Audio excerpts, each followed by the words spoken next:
My new drama with my arch-rival co-star is a smash hit. On the final day of promotions, I posted on my alt account. Finally, no more fake publicity with that Lin. But then, my rival commented, "How about we make it real then, Xiaolaya?" I was stunned, speechless. Bloody hell. He used his official account. Lin. He and I have been neighbors since we were kids. The kind who lived directly opposite each other for 18 years. But we didn't turn into the childhood sweethearts our parents might have hoped for. Instead, we became arch-rivals. I can't remember when we first started feuding. Looking back, the list of grievances between us is long enough to build a house. I couldn't stand Lin He for being a weak copycat nerd. I learned piano, so he learned piano. I studied acting, so he studied acting. The key thing was, he always managed to outshine me, which was a massive blow to my pride. Lin, he couldn't stand me for being a tomboy who resorted to fists at the slightest disagreement. When we were young, I'd form gangs, often bullying, teasing, or giving him the cold shoulder, leaving a profound shadow over his childhood that, as he put it, smelled of medicine bottles. After graduation, we went our separate ways. One focused on silly web dramas, the other on serious mainstream roles. You could say we walked different paths, avoiding each other like kings avoiding conflict. Who would have thought we'd end up crossing paths again on the Flying Fairy of Fish Creek, a mid-tier Sheng-Jia period drama that wasn't exactly a massive project. Regarding this, I regret not checking who my co-star was before signing. As for Lin He, the moment he found out I was the female lead, he immediately dragged his agent out for a severe telling off. "Lin He, you really take the biscuit." But we are both professional actors. Relying on our extremely high professional standards, we gritted our teeth and filmed all the scenes for this drama, including the kiss scenes, the bed scenes, the fight scenes, and all the behind-the-scenes footage. On the day the crew wrapped, I watched Lin He hold a bouquet and say to the camera, "I'm actually a bit reluctant to leave. I hope when the drama airs, everyone can see how much heart we put into it." I didn't see any reluctance. The smile on his face was practically big enough to stretch across the Pacific. I do admit we put in effort though, because when we acted opposite each other, if we didn't put our hearts into it specifically, our bitter hearts, we just keep getting NGD, and then lectured by the director. I'm not as heartless as Lin He. On wrap day, I felt quite sorry for the Flying Fairy of Fish Creek crew. Because of the wrong casting choices, I thought this drama was doomed to flop. So, when it was my turn for the post-filming interview, I said sadly to the camera, "If only we could turn back time, I'm sure we could have done even better." But who knew? The Flying Fairy of Fish Creek became a smash hit after it aired, and even more unexpectedly. Because of that turn back time interview comment, I was forcibly cast by the public as a stubborn, unrequited lover pining after Lin. Speechless. I'm truly speechless. Today, the studio was packed with dozens of people. Lin He and I sat shoulder to shoulder on the interview sofa. It was as awkward as it could get. But at the director's call of action, we had to quickly slip back into our sweet, public-friendly personas. I put on my signature sweet smile, eyes curving, revealing 2 dimples. Lin, his face was expressionless, but his head was tilted slightly towards me, his gaze tender and lingering. Then, "Hello everyone. I'm Shen Li, who plays the Koi Fairy, Zhang Li, in The Flying Fairy of Fish Creek. Hello everyone. I'm Lin He, who plays the aloof demon lord, Ji Bu Yu. We're thrilled to be here on Good Drama, Great Fun. Good dramas are great fun, and CPs are doubly sweet, B." After delivering our lines, we were both composed and unruffled. Professionals through and through. The host seemed to wear a knowing, shipper smile, covering her mouth briefly before starting the questions. "All right, Mr. Lin, Ms. Shen. Everyone knows you've known each other for a very long time and were even university classmates. So why did it take 2 years after graduation for you to finally collaborate? Could you share a bit about that?" This question was as sharp as expected, truly worthy of the industry's top variety show. I glanced at Lin He. The bloke looked completely at ease and showed no intention of answering. I secretly rolled my eyes internally, then smiled at the camera and said, "Although Lin He and I have known each other for a long time, we aren't particularly close. Everyone also has their own career paths. So for various reasons, We just never collaborated. I thought I was just being polite, but somehow the host interpreted it differently. So, are you saying Ms. Shen actually really wanted to collaborate with Mr. Lin, but due to circumstances, never got the chance? Stuck with this unrequited love persona, I could only grit my teeth and smile. Just then, Lin He, who had been sitting there like an ornament, finally spoke. To my knowledge, Ms. Shen has always been someone who cherishes her freedom. I was quite taken aback to learn she wanted to collaborate with me so much. I found it utterly unbelievable. That's why we both cherish this opportunity. After Lin He finished, I was utterly flabbergasted. First, I never said I wanted to collaborate with you. Don't flatter yourself. Second, who was it who almost quit on the first day of filming? I'm just being polite by not bringing it up. The host probably sensed the tension. Flipping through her cue cards, she quickly moved to the second segment. The Flying Fairy of Fish Creek has been a huge success since airing, practically setting the internet on fire. We know Ms. Shen plays a little koi fish in the drama, and Mr. Lin plays a demon lord who is a black dragon. So, setting your characters aside, what kind of little animal would you say the other person is in your eyes? This question was right up my street. I didn't hesitate. A dog. A man might not be a true gentleman, but a dog is truly a dog. After I spoke, the host passed the microphone to Lin He. Lin He, with a face as thick as a brick wall, smiled, then turned his head to look at me, and said something that made me tingle from head to toe. I think Miss Shen is the little koi fish of my heart, who can bring me luck. Good heavens, Lin. This is supposed to be publicity, not a life or death performance. But the host and the crew in the studio were overjoyed, cheering and saying the views were guaranteed, and the fans would have a field day. No one understands my despair. That one interview completely drained me. My back ached, my legs ached, my neck ached. After work, while using my cervical massager and removing my makeup, I found myself sharing a dressing room with Lin He, a necessity forced by the CP promotional activities and limited space. Lin. He was a sickly, pale kid who always smelled of medicine. But now that he's healthy, his face is still just as pale, with zero flaws. He wears very little makeup, so removing it took him all of a minute. From my mirror I could see him sitting on the sofa behind me, playing on his phone. Handsome, quiet, but probably brewing some mischief inside. Thinking this, I couldn't help but let out a subtle eye roll. While I was removing my makeup, my agent came in to confirm my schedule. Shooting advertisements the next couple of days, and an invitation for an outdoor variety show. I was making affirmative noises when I saw Lin He's agent walk in, also carrying a stack of documents. They seemed to be discussing the same outdoor variety show. The program team wanted to invite both of us to stir up some buzz, but it fell through because it didn't fit Lin He's schedule. I thought, good. We've been stuck together so much lately. This way, he gets some peace and quiet, and so do I. Lin. He is quite taciturn in private, much like he was as a child. His agent delivered the message and, not wanting to disturb him further, soon left the dressing room. Right about then, I finished removing my makeup. My assistant and I packed up to leave. But then, unexpectedly, Lin He sent me a WeChat message. We barely ever exchange unnecessary words, so my heart skipped a beat. Bloody hell. A blank message. This bloke is messing with me. I immediately stormed back over. Are you ill? He didn't even look up, just kept typing. Having fun playing the number games, are we? Then, he shared a link with me. It was a Weibo post from our CP fan super topic titled, Collection of Healy SCD Number Game Sugar Moments. Speaking of this, our team is really dedicated. The girl on our promo team is a longtime CP shipper herself, and she taught me all the tricks for fan service. She said, look, your birthday is 0610, and Lin He's is 1017. Next time you post on Weibo, do it either at 10:17 a.m. or 6:17 p.m. Hit those timestamps. It's great sugar for the fans.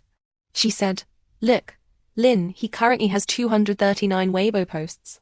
If you delete some of your old useless ones to get down to 239 too, the fans will definitely notice. She said, for this giveaway, try to communicate with the brand to give away 6,107 units. That would be absolutely legendary. Ah, I'm dying from the sweetness, she said. I begged her to please stop. He noticed. I steadied myself, adopting a "do I look happy" demeanor, and replied on WeChat.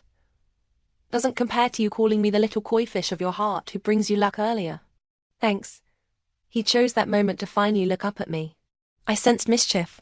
Sure enough, his reply was, well, I have to thank you, Shenderli, for leading the way.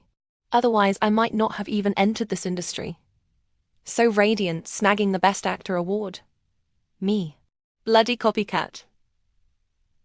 Thumping expression pack. That night, as if possessed, I logged into the Healy Super Topic with my alt account. Then, as if possessed, I scrolled through it until 2 a.m. It absolutely shocked me, really. All the material of me and Lin, he made it look like we had more history with each post, and a complete, detailed timeline of our supposed relationship was pinned right on the front page. Last year, filming the drama, we met again after a long separation. During filming, I developed feelings for him all over again. After wrapping, I was reluctant to part, so deeply in love with him, while he hadn't realized he loved me yet. Post-filming, we've been in low-key contact all along. LOL, we literally had no contact. After the drama aired, we reunited, and finally got together. This young couple is eternal. Really, CP fans are so sincere and lovely. If I weren't one of the people involved, I'd probably be falling for it too. Pity it's all fake. I sighed, feeling a bit sorry for them. Then, I sent a message in the team group chat, specifically tagging the promo girl. After careful consideration, everyone, I've decided that aside from normal promotional activities, we're dropping the number games, the timestamp posts, the co-branded sugar. We're not doing it anymore. I thought I was being quite formal. Unexpectedly, messages started popping up instantly. Promo. Why though? Whaling. Finance. There goes another huge chunk of revenue. Business. What if the brands require it? Makeup and styling. Then, sis, are we still covering up that mosquito bite on your neck? Tentatively. Forget it, I'm going to sleep. No worries when you're asleep. The next day's advertisement shoot was scheduled for 1 p.m. When I woke up at 7 a.m., the first thing I did upon grabbing my phone, something I hadn't expected either, was to check the Healy Super Topic. But what shocked me even more was that Lin He had actually started playing the number game too. A Weibo post sent at 6:10 a.m. Not a minute more, not a minute less. The content was, why get up so early today? With a photo of him eating a pear in syrup. Early in the morning, the Super Topic was already feasting like it was New Year's Eve. I'm dying from the sweetness, dying. He loves her so much. Healy is the most legendary in the entire world. Lin He, I declare you the most straightforward, boldest big puppy in all of Chinese entertainment. That stuff was whatever. But I even saw people saying I made the pear in syrup. That I was the pear being eaten. How could I tolerate that? My fiery temper immediately made me call Lin He. The phone rang a few times. Busy signal, no one answered. I was about to call again when, unexpectedly, Lin He's call came in first. Lin He, do you have an itch that needs scratching if you're not opposing me? I blurted out before he could even speak. His tone was lazy. Xiao Liar, what's with you? The holiday isn't even here yet, and you're already setting off firecrackers. I can't be bothered to argue with you. What was the meaning of your Weibo post this morning? Is eating a pear very satisfying? Yeah. Why wouldn't eating a pear be satisfying? Are you the only one allowed to spam 1017 everywhere? And I can't even eat a pear. Did it have to be a pear? Pears are in season. And did you have to copy my timestamp posting? You started this competition. Angry? We have to be professional, don't we? The drama hasn't finished airing yet. Do you realize the deeper the binding, the more painful the purification process later? Yeah, I know.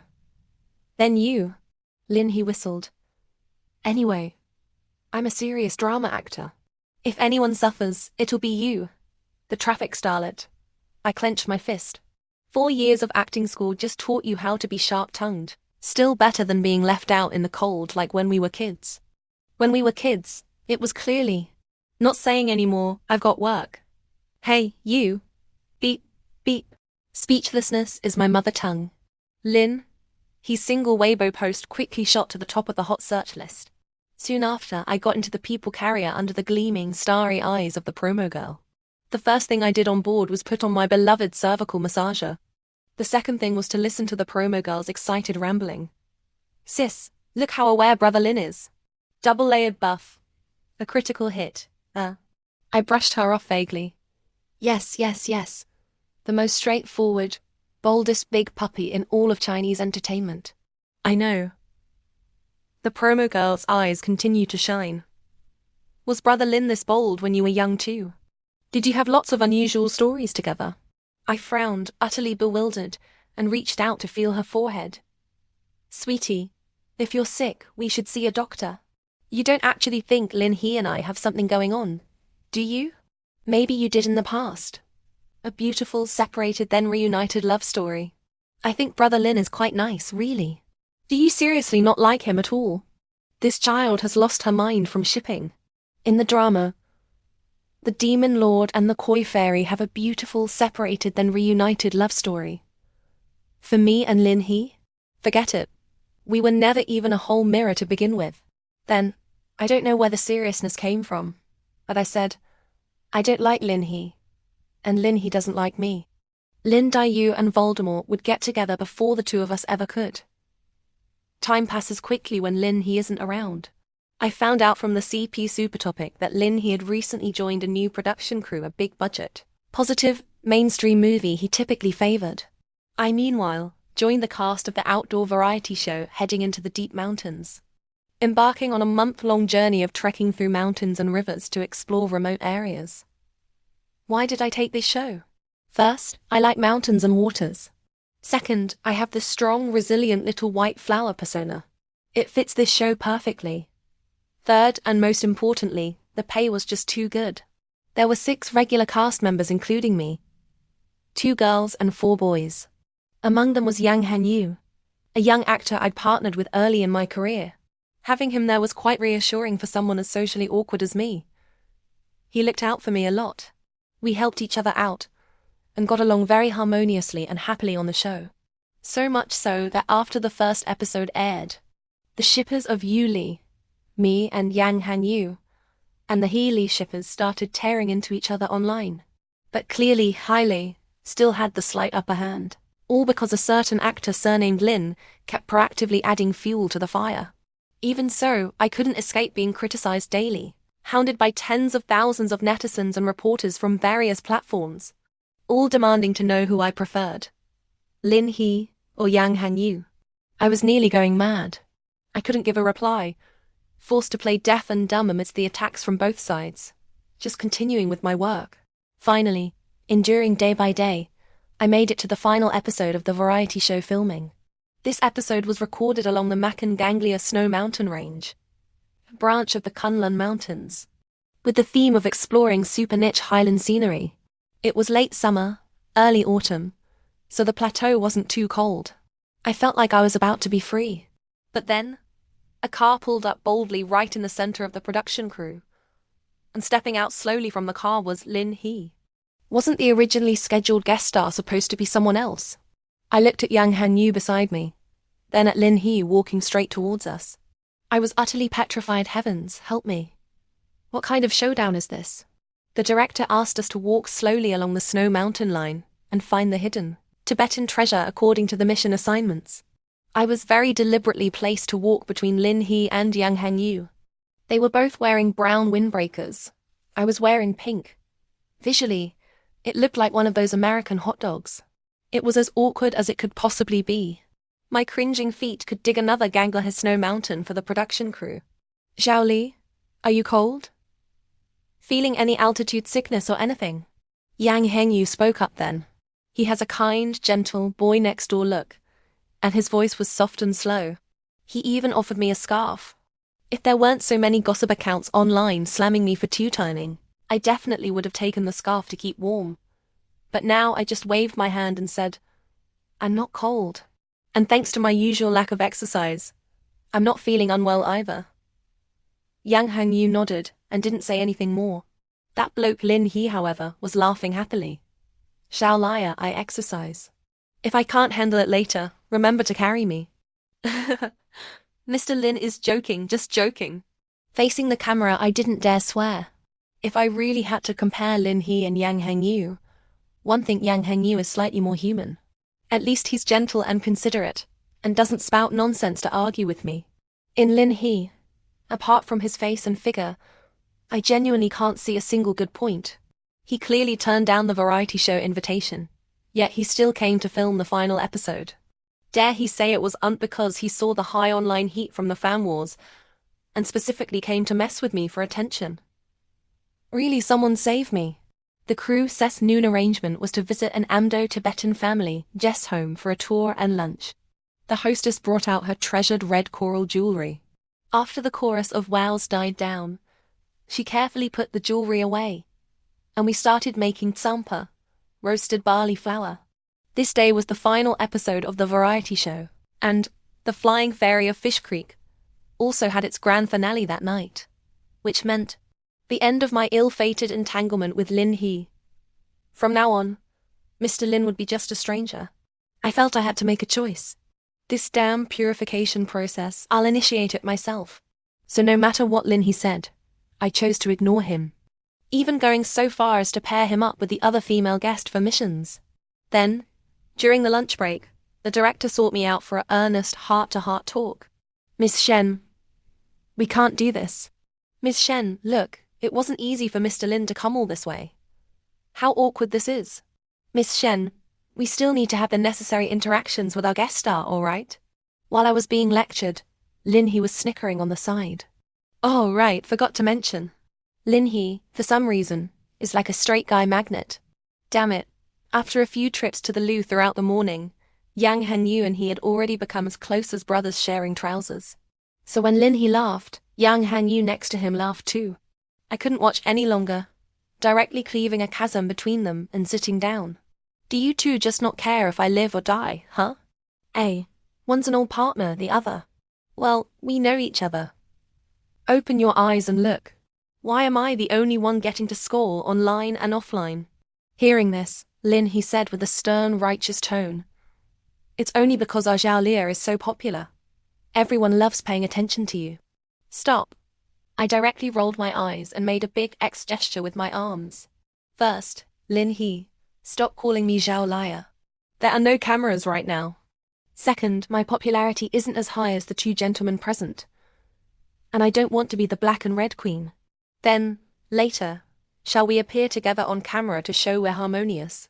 We're all good friends. No need to tear each other apart online. Yang Hengyu was seriously offering suggestions, though unfortunately, it wasn't a great one. I took a deep breath and looked at Yang Hengyu. Hengyu, why don't you get it either? You and I are friends. Lin He and I are not. You should ask him about this problem first. And do you even understand what shipping a CP means? How do you ship 3 people? Do you really think modern society's tolerance level is that high? I was gesticulating animatedly, full of expression. Yang Hengyu couldn't help but laugh. Then what should we do? How about we let Mr. Lin speak? Mr. Lin. Lin. He picked up with a nonchalant expression. I have nothing to say. Time will prove everything. After saying this, they even high-fived each other. I just don't get it. If there's nothing to say, what's there to high-five about? This damn men-protecting-men world. The day's filming finally ended.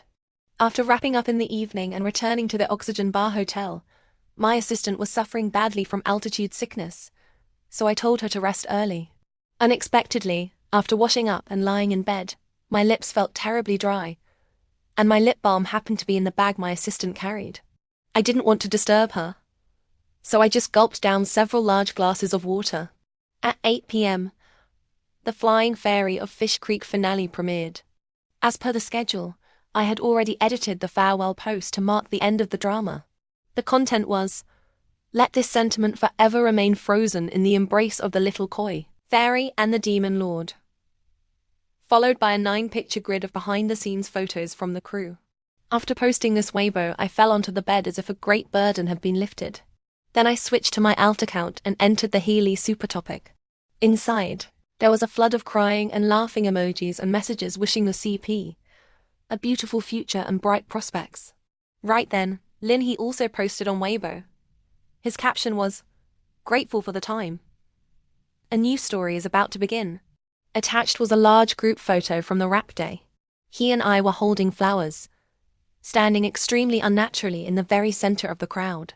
Our smiles were practically frozen stiff. He probably really wanted it to end too, I thought.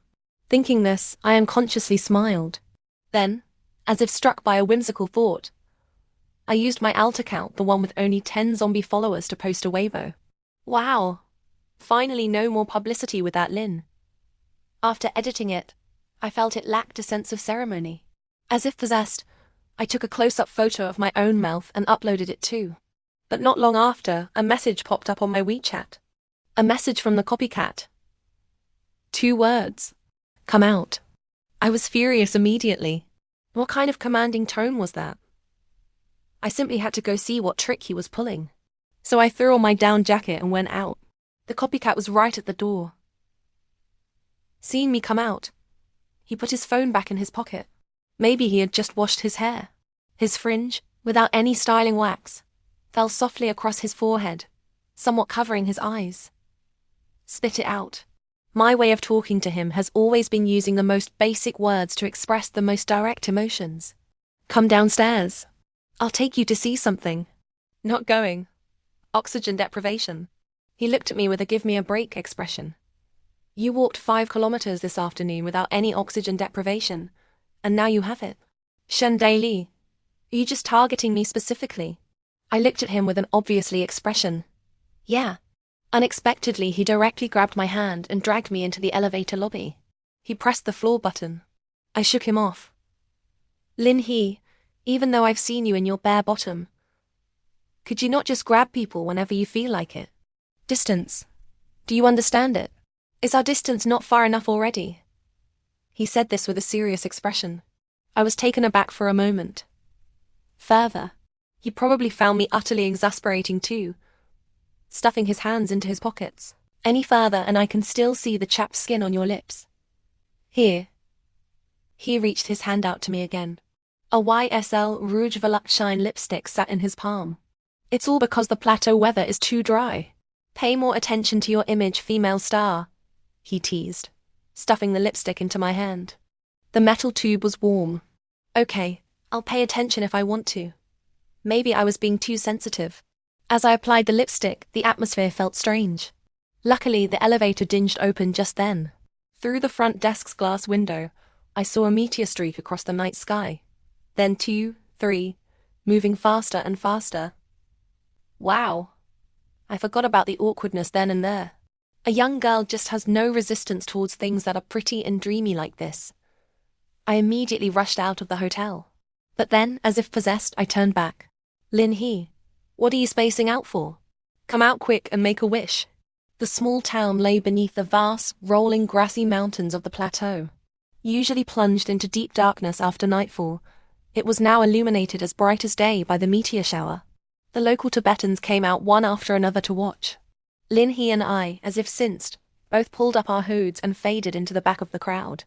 I quickly clasped my hands together in a maiden's prayer pose. Under the brilliantly streaking starry sky, Lin He seemed to be looking at me. He spoke slowly. Do you know what the torrid meteor shower symbolizes? I went, huh? He smiled again. I mean, congratulations. Our drama has finished airing. You're definitely winning an award at the year-end ceremonies. Hearing this, I was taken aback for a second, refusing to be moved. Congratulations for what? Did you make a wish? Wish yourself an early Cannes victory. You really don't care about me at all. Lin He said this with a tone both aggrieved and perplexing. I didn't know whether to laugh or cry as I looked at him. I don't care about you. I wished actor Lin success at Cannes. Isn't that prestigious enough? After I finished, he gazed into the distance at the shimmering stars and the crowds. The cold air had made a faint mist form in his eyes. For a fleeting moment, he seemed different from before, more steady, refined, gentle, even carrying a hint of fragile melancholy. But then he opened his mouth and shattered that illusion into a million pieces. Why not wish for an Oscar? I've already been to Cannes. Next time you send blessings, could you maybe check your facts first? Fine, my fault. Long hair, short insight. What did you wish for? Lynn. He asked again. Family's good health, myself not getting fat, the male lead in my next drama not being a landmine, I replied. Lynn, he snorted. So you really do hate me that much? I kicked a pebble at my feet and answered. I suppose. It's mutual. Still holding grudges over the smallest things, Shendali. You really haven't changed a bit. I smiled amiably. Copycat, neither have you. If only everything could truly be mutual, Lynn. He seemed to murmur to himself. I didn't ponder what he meant, just said straightforwardly. Karma always exists. He actually lowered his head and smiled, then said, Shenli, I'm heading back to my film crew overnight. The car is at 10:40. What are your plans after this? I thought about it. I'll be entering a new crew soon too. Then I'm off. Huh? I was suddenly stunned, but before I could say anything, Lynn, he ran across the street and disappeared from view, along with a black Lexus. I took out my phone. The time displayed was exactly 10:40 p.m., and that YSL Rouge Voluptuous lipstick, I realized belatedly, was still clutched in my hand. When the final episode of Heading into the Deep Mountains aired, I was filming a modern, fluffy romance mini-drama. I stole a moment from my busy schedule to skim through the full episode. Things didn't develop as I had imagined.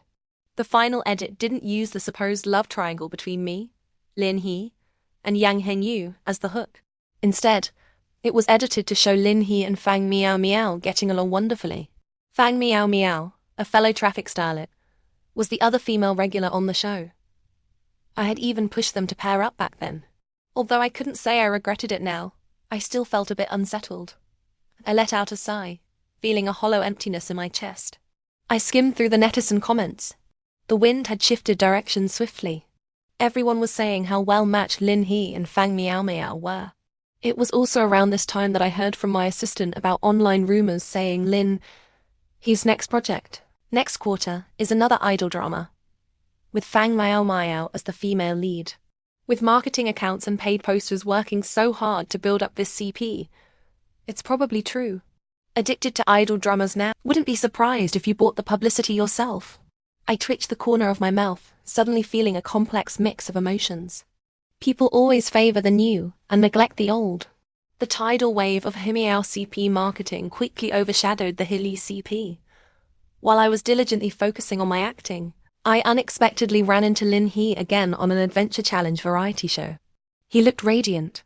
Guess having a CP with Fang Miao Miao is just more fun than with me, huh? I pursed my lips, thinking involuntarily. Miss Shen, over here for a moment. The director called me then, and I jogged over. Miss Shen, later you'll be paragliding with Mr. Lin. Is that all right? Huh? My first reaction was, they're reviving a dead CP? The director added, Mr. Lin has experience with paragliding. You two know each other well, so he can guide you. Oh, that was the arrangement. I had no reason to refuse. I've always been a bit afraid of heights. That damned sickly kid Lin who used to laugh at me for it. But it was the only thing he could boast about when we were young. I'd long stopped holding it against him, but I never expected him to amplify his strength so well. Sighing inwardly, our group arrived at the mountaintop paragliding base. The wind had picked up a bit on the summit. The instructor said it was good for taking off. Lin He seemed somewhat less unserious today. In his paragliding gear, he looked lean and tall, annoyingly handsome. Of course, I've seen this guy since we were kids. No amount of handsomeness could move me. Hold on tight. As we got ready on the glider, Lin He said softly to me. I was still a bit unused to it. Okay. The flight itself was smooth. Lin. He marveled at the magnificent scenery for the camera, while I kept my eyes tightly shut, feeling rather tense. Shenli, look at me, Lin He suddenly said. Ah. I tremblingly opened my eyes a slit. Unexpectedly, at that moment a silver chain dangled from his hand. Curious, my fear dissipated somewhat. Looking closely, I saw it was a bracelet. A very familiar bracelet. It wasn't until I saw the little koi fish pendant on it that I suddenly remembered. This was the bracelet I lost last year on the Flying Fairy of Fish Creek set, the one a fan gave me. Huh, So it was stolen by Lin He. He dangled the bracelet. Feeling teased, I instinctively reached out to grab it. We're filming. Give it to me. I'll give it to you after we land. But you have to promise not to be afraid. And keep your eyes open. He spoke slowly, and somehow I found myself following his lead, actively looking at the scenery below. It was cloudy today. The mountains below looked like ink-wash paintings veiled in hues of azure and grey. As a gust of wind passed, they seemed to ripple with rolling waves. So beautiful, I said, gradually opening my eyes wider. See, it's not so scary after all, is it? Lin, he looked at me. Since we were kids, I always thought it was absurd that the fearless Shen Dali was afraid of heights. Finally managed to correct that today. I instinctively snorted. Weren't you the one who laughed at me when we were kids? Finally admit you were wrong now. He looked suddenly surprised. I was wrong. I never thought I was wrong. All right then, goodbye. Same old. Same old. Lin, he landed us safely. Because we had chatted about this and that up in the air, Lin, he directly communicated with the production team not to broadcast that segment. I stayed quiet. My first thought was that he has a new CP now, so he can't get too close to me. Not that I really cared. I shrugged nonchalantly. The director, herding us like ducks, moved us on to the next segment. Lin, he and I were separated, and the matter of the little koi bracelet was naturally set aside. Later, unexpectedly, the white clouds turned dark. The sky grew increasingly gloomy. A clap of thunder sounded, and rain suddenly started pouring down. In the wind and heavy rain, the director was cursing at the planners while shouting to protect the equipment and herding everyone towards the visitor center. For a moment, the scene was chaotic. It was also during this time that I finally got a chance to talk to Lin He alone. Without overthinking it, I grabbed his hand amidst the crowd and pulled him into a corner under the eaves. The bracelet. I shouted over the noise.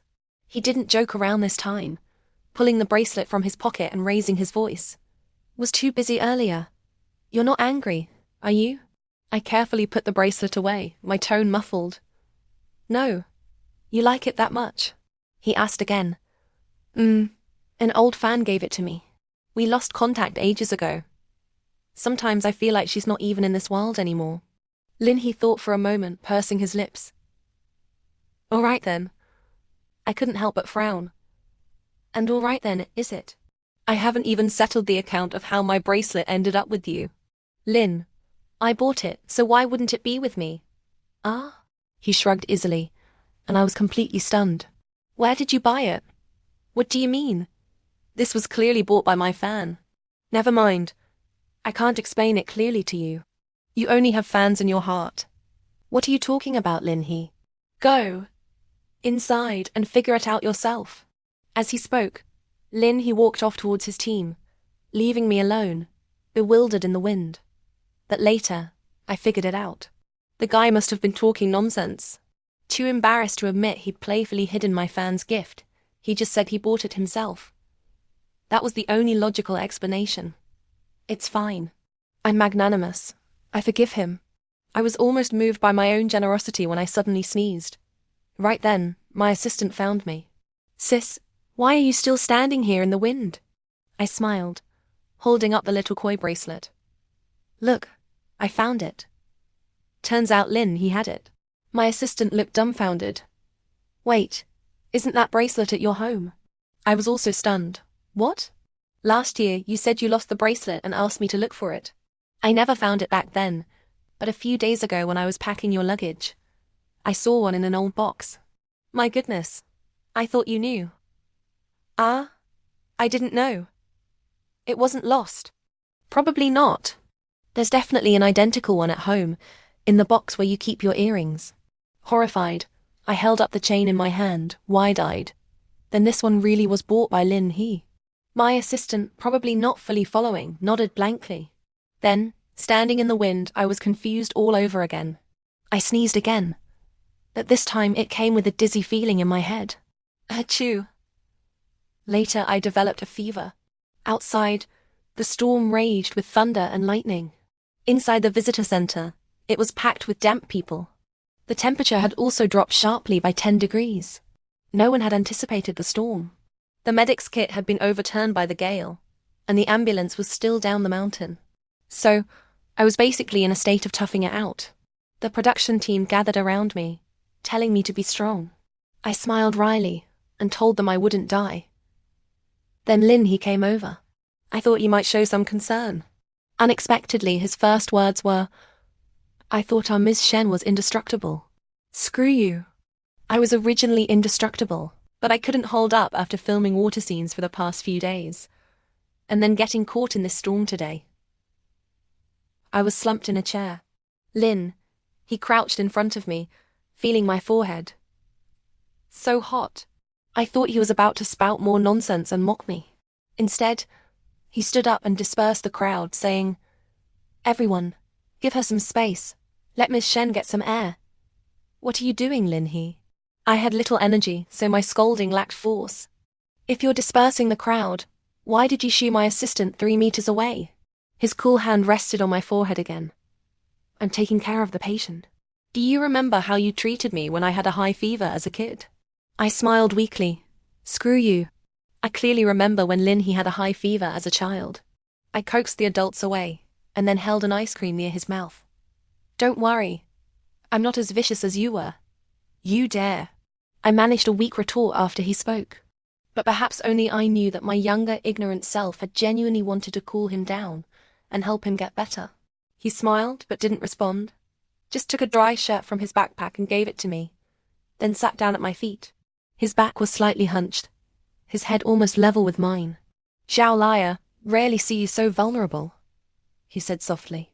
I tightened the clothes around me, thinking he was asking for a smack. "Don't worry, once the rain stops we can go down the mountain. Storms pass quickly." I refused to be moved once again. "I know. Stop talking." He nodded, seeming to hold his tongue despite his feelings. For some reason, I thought of the little koi bracelet in my pocket again. I was about to ask something, but he, as if reading my mind, made a shush gesture. "Patients should talk less. Save your energy."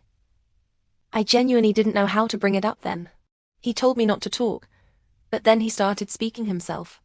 "Zhao Liar, were you really that miserable during our publicity period?" Hearing this, my heart inexplicably skipped a beat. "Well, weren't you miserable too?" Lin, his eyelids lowered slightly.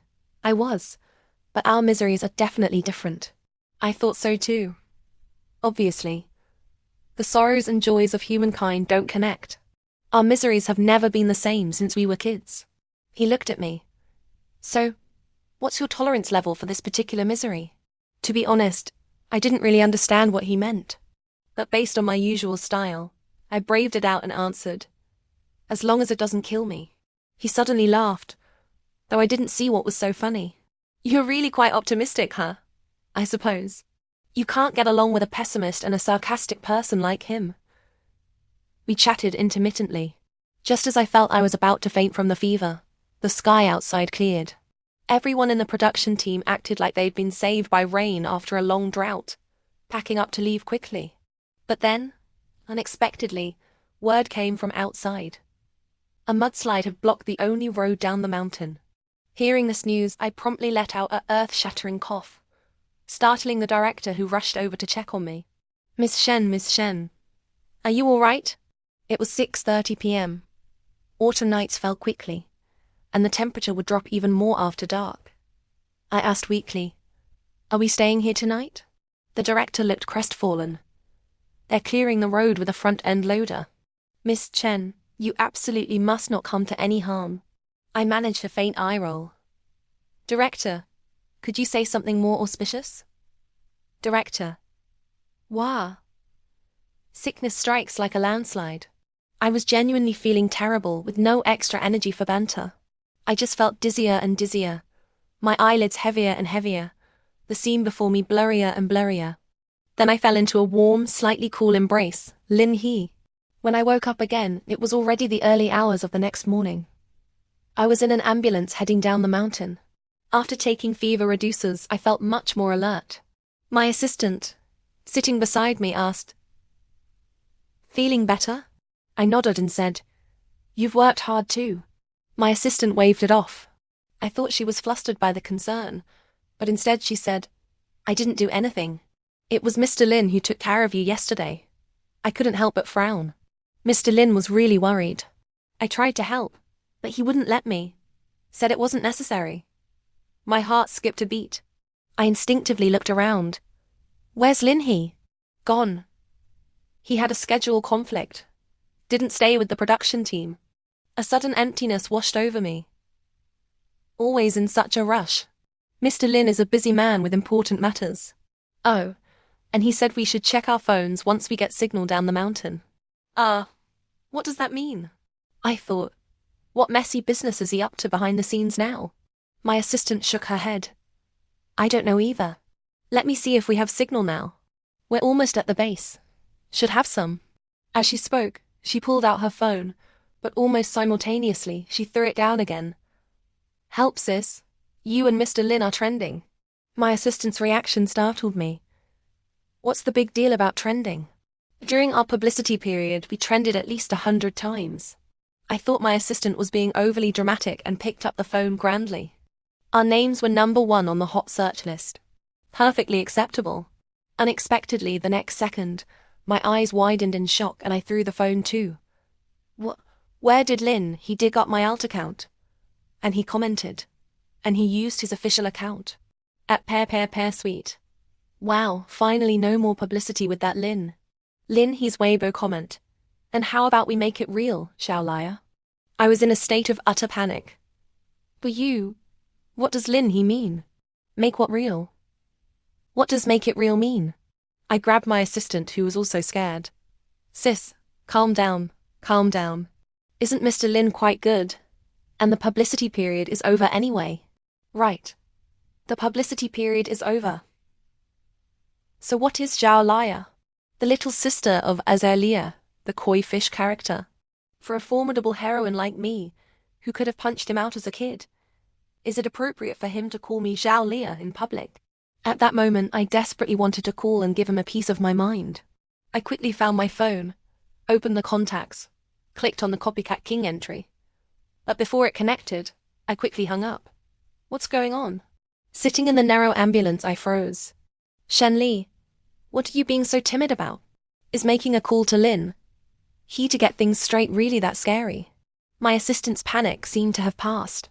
She retrieved her phone and started gleefully feasting on my melon, even adding fuel to the fire. Sis, so you and Mr. Lin both love time-stomping that much? Did you two go underground last month and deliberately not tell us? I was both confused and flustered with no energy to retort, and couldn't understand my assistant's nonsense. I lifted my eyelids and asked, what thing? My assistant sincerely placed her phone under my eyes. The time you posted from your alt account was 10:17. The time Mr. Lin commented was 6:10. And today's the 6th of October. That's just absurdity opening the door for absurdity. Absurdity is home. I, Shen Li, keep my word in this life. I said I wouldn't play time-stomp games anymore. And I definitely never will. How can there be so many coincidences in the world? Someone save me. Perhaps I needed to see it with my own eyes to believe it. I opened my own phone and checked again. It was true. That day really was posted at 10:17. So what does this mean? I muttered to myself. Unexpectedly, my assistant answered sincerely. Fate. Piss off. After my outburst, I deflated. But the words fate lingered in my mind. Me and Lin He. Fate. Neighbors across the hall since childhood. Classmates through school. Even entered the same industry as adults. We had our own separate orbits. Yet throughout these long 25 years, we'd done many things together. Holding hands, hugging, kissing, sharing a bed. Perhaps when speaking of fate, no one in the world has more of it than him and me. But, clutching my phone, my thoughts were in turmoil. It felt like all 25 years of memories rushed out at once, crashing down upon the softest, most hidden corner of my heart. I looked helplessly at my assistant, my throat dry as I spoke. Zhao Qi, My assistant looked at me with certainty. Sis, you're okay. Because of Lin He's earth-shattering move, our names exploded in the entertainment section for a whole day. My alt account, used for posting boring daily updates, was completely exposed. My agent said it was a good thing I hadn't, for convenience, followed the Healy super topic, or things would really be irredeemable. I was clearer about this than anyone. If I had followed or liked any CP-related content, Lin He and I would have been married off on the spot. Married off, and then greeted by the Yuli and He Meow fans wishing ill upon our entire families. A popular starlet being love-brained would ruin her public appeal, and future drama promotions would be greatly affected because of me. That day, my agency held a special meeting about this. The final plan was not to respond but to buy marketing pushing a Shen Li, true to herself angle, indicating I had no interest in Lin He, and it was his one-sided madness trying to leech off my popularity, thereby achieving a strong purification of the fanbase. I felt exhausted and powerless, completely unable to interfere with the management's decisions. I only insisted they couldn't buy any smear pieces targeting Lin He. After that, aside from filming, I've been distracted, staring at my phone hoping Lin He would call or message, yet also afraid he might bring bad news. Fortunately, he never called, but my worry for him didn't lessen one bit. Fang Meow Meow is genuine entertainment industry royalty. She appears gentle and lovely, but is arrogant and domineering to the core. In recent years, she's consistently been in terrible dramas. She spent a fortune hyping her CP with Lin He. Chances are she's actually interested in him. That Lin He coldly ruined her game. Firstly, it hurt the young lady's pride. Secondly, the rumored popularity for their new collaborative drama will definitely plummet. From a commercial standpoint, it's actually unfavorable for all parties involved. Lin He isn't someone who can't do the math, but he still did it. My heart ached tightly, but I just didn't have the courage to contact him first. I don't know why either. The next day, our hot search was manually taken down. My agency wanted me to post a Weibo interacting with my new drama's male lead, simultaneously cutting the last ties with Lin He. I refused. My agent reasoned with me. I still refused. She scolded me, saying if I didn't post it, the company would have someone post it from my account anyway. After hearing that, I don't know what came over me, but I outright threatened. If you dare do that, I'll immediately use my alt account to say that had a crush on Lin He for years. This was a threat. Thinking back on it, it also seems somewhat true. Luckily, my agent really didn't challenge my bottom line. They were also afraid I'd do something extreme. A few more days passed, the Healy completely died down. The dedicated, long-term CP fans returned to their circle, enjoying things quietly amongst themselves. Around the same time, Fang Meow Meow went live, sharing fun details from a brand event. He Meow CP fans asked her about Lin He. She rolled her eyes and said not to mention irrelevant people in her livestream, that it was very inconsiderate. The He Meow CP fans went crazy on the spot.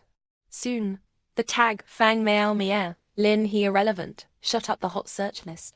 Fang Meow Meow posted a Weibo confirming they weren't close. Lin He's studio apologized for occupying public resources. Their CP relationship was completely shattered. I let out a sigh, turned off my phone, and exited the noise. Life returned to calm. Lately I've been on set, but I haven't been happy. Even today, filming a dating scene with the male lead, I couldn't portray the required sweetness. The director said I was distracted and ordered me to adjust my state. Otherwise, there was still a chance I could be replaced. The script supervisor first expressed concern for me, then asked about the gossip regarding Lin He. I had nothing to say, but he dropped a bombshell. Miss Shen, don't you know? Lin He's situation is really bad right now. I looked up horrified. I have a friend in market-oriented PR and marketing. Recently, they've received a large amount of reliable black material on Lin He. At the latest, tonight, the black material will be spread widely, aiming straight for the top of all platforms. The situation can be described as quite brutal. Hearing such news suddenly, I stood right up, incredulous. What? Lin He either films or works. What black material could he possibly have? The script supervisor spoke mysteriously. Whether Mr. Lin has any or not isn't important. What's important is he offended someone. Someone is out to get him. Chi-Hage. My friend said he hasn't seen himself lately. Probably heard the rumors too. But can't win against it. Who's out to get him? Fang Meow Meow, I said angrily. The script supervisor paused at my words, looking at me. Hard to say. But Ms. Shen, you need to prepare yourself. After wrapping today, the first thing I did was keep a close eye on Weibo. Sure enough, at exactly 9 p.m., the tags Lin He Underground Nightclub and Lin He Chaotic Private Life parachuted to the top 2 spots on the hot search list. All sorts of marketing accounts were posted and attacked. Eyewitnesses spoke out in condemnation. In just half an hour, clueless bystanders and former fans turned KOLs joined in the verbal assault. Who would have thought? Wasn't Lin He supposed to be upright and red? Sure enough, men are only reliable when they're 6 feet under tilde. Suggest account deletion, work removal and a full platform ban. Fails to uphold male virtue, physical castration recommended. Can I say I always thought Lin He was no good? I was blind. All reliant on his persona. Rotten to the core. Ooh. Trash. Not worth our liking at all. Aside from those purely scold Lin He, I also saw my name and Fang Miao's name on the public feed. Mostly fan defenses. My fans said we'd long since cut ties. Don't cue the beauty. Fang Miao's fans said their sis and Lin X aren't close at all. Does the internet have no memory? The popularity of such comments climbed steadily. By 10 p.m., tags like Lin He Education and Lin He Sugar Daddy also reached high positions. Endorsement brands terminated contracts one after another. Former partners kept adding fuel to the fire. Netizens, like rabid melon-eating mongooses, jumped around excitedly. When the wall collapses, everyone gives it a push. Within just a few hours, Lin He became a pariah in the industry, permanently nailed to the pillar of shame for illegality, misconduct, and corrupting public morals. I clutched my phone, constantly refreshing. The shy hesitation of recent days vanished without a trace. I dialed Lin He's number countless times, but it kept saying switched off. My vision grew increasingly blurry. My heart palpitations intensified, even to the point of breathlessness. Even though I felt awful, and my hands were shaking, I just couldn't put the phone down. I didn't know what I was hoping for. Maybe a reversal, maybe a statement from the person involved, maybe him calling me back. But unexpectedly, what I got first was a call from my agent. She said the company had also received some dirt on Lin He and wanted to kick him while he was down. She specifically notified me, telling me not to make a fuss, as the situation was beyond saving. No! As if struck by a club, my eyes instantly reddened. Xiao Li, anyone with eyes can see tonight's situation is someone's deliberate attempt to pull Lin He down from his pedestal. I know you care about him, but he can't be saved. Don't be foolish. My agent's voice was gentle, seemingly comforting me, but my tears suddenly burst forth uncontrollably. All the suppressed depression and sorrow of this period seemed to find a sudden release. I sat on the floor and cried loudly. No, sis. Sis, you don't understand. Lin He and I grew up together. He's not that kind of person. Let's help him. Help him. Okay? Zhao Li, don't cry first. Hick, sis, let's help him, don't harm him, okay? He really couldn't have done those things. I can't stand others scold him like that without knowing anything. He's not. Zhao Li, calm down, calm down. Have you reached Lin He? Remembering the 60+ calls that went unanswered, I cried even harder. No, his phone is off. I don't know what to do. Sis, do you have their company's contact? I'm afraid something happened to him. Okay, I'll look for it. Send it to you on WeChat. As she spoke, my agent was about to hang up. I jolted. Sis, don't hang up yet. I'm begging you. Don't let the company add fuel to the fire. Fortunes change. I don't believe this matter can crush Lin He. He couldn't possibly be framed just like this. My agent was also helpless. Okay, Zhao Li, stop crying. I understand. I'll try my best. My agent quickly sent me a WeChat ID. It was Lin He's assistant. Without a second thought, I added it. The other side didn't delay either, sending a voice message. The background noise was chaotic, the tone anxious. With just one sentence, my heart clenched. Mr. Lin has been missing for several days. Any way to contact him? It seems only in moments like these can I objectively and seriously examine this man I've known all my life. His name is Lin He. He is outstanding. In a sense, he is my childhood sweetheart. When we were young, he was pale, delicate, and well-behaved, the boy popular with all the parents in the neighborhood. After school, I would play in the sandpit, digging holes, and he would wait for me with his little backpack, even having tissues ready for me to clean my hands. In middle school, he was tall and thin, with excellent grades, receiving a ton of love letters daily. Yet, apart from being teased by me, he always came and went alone.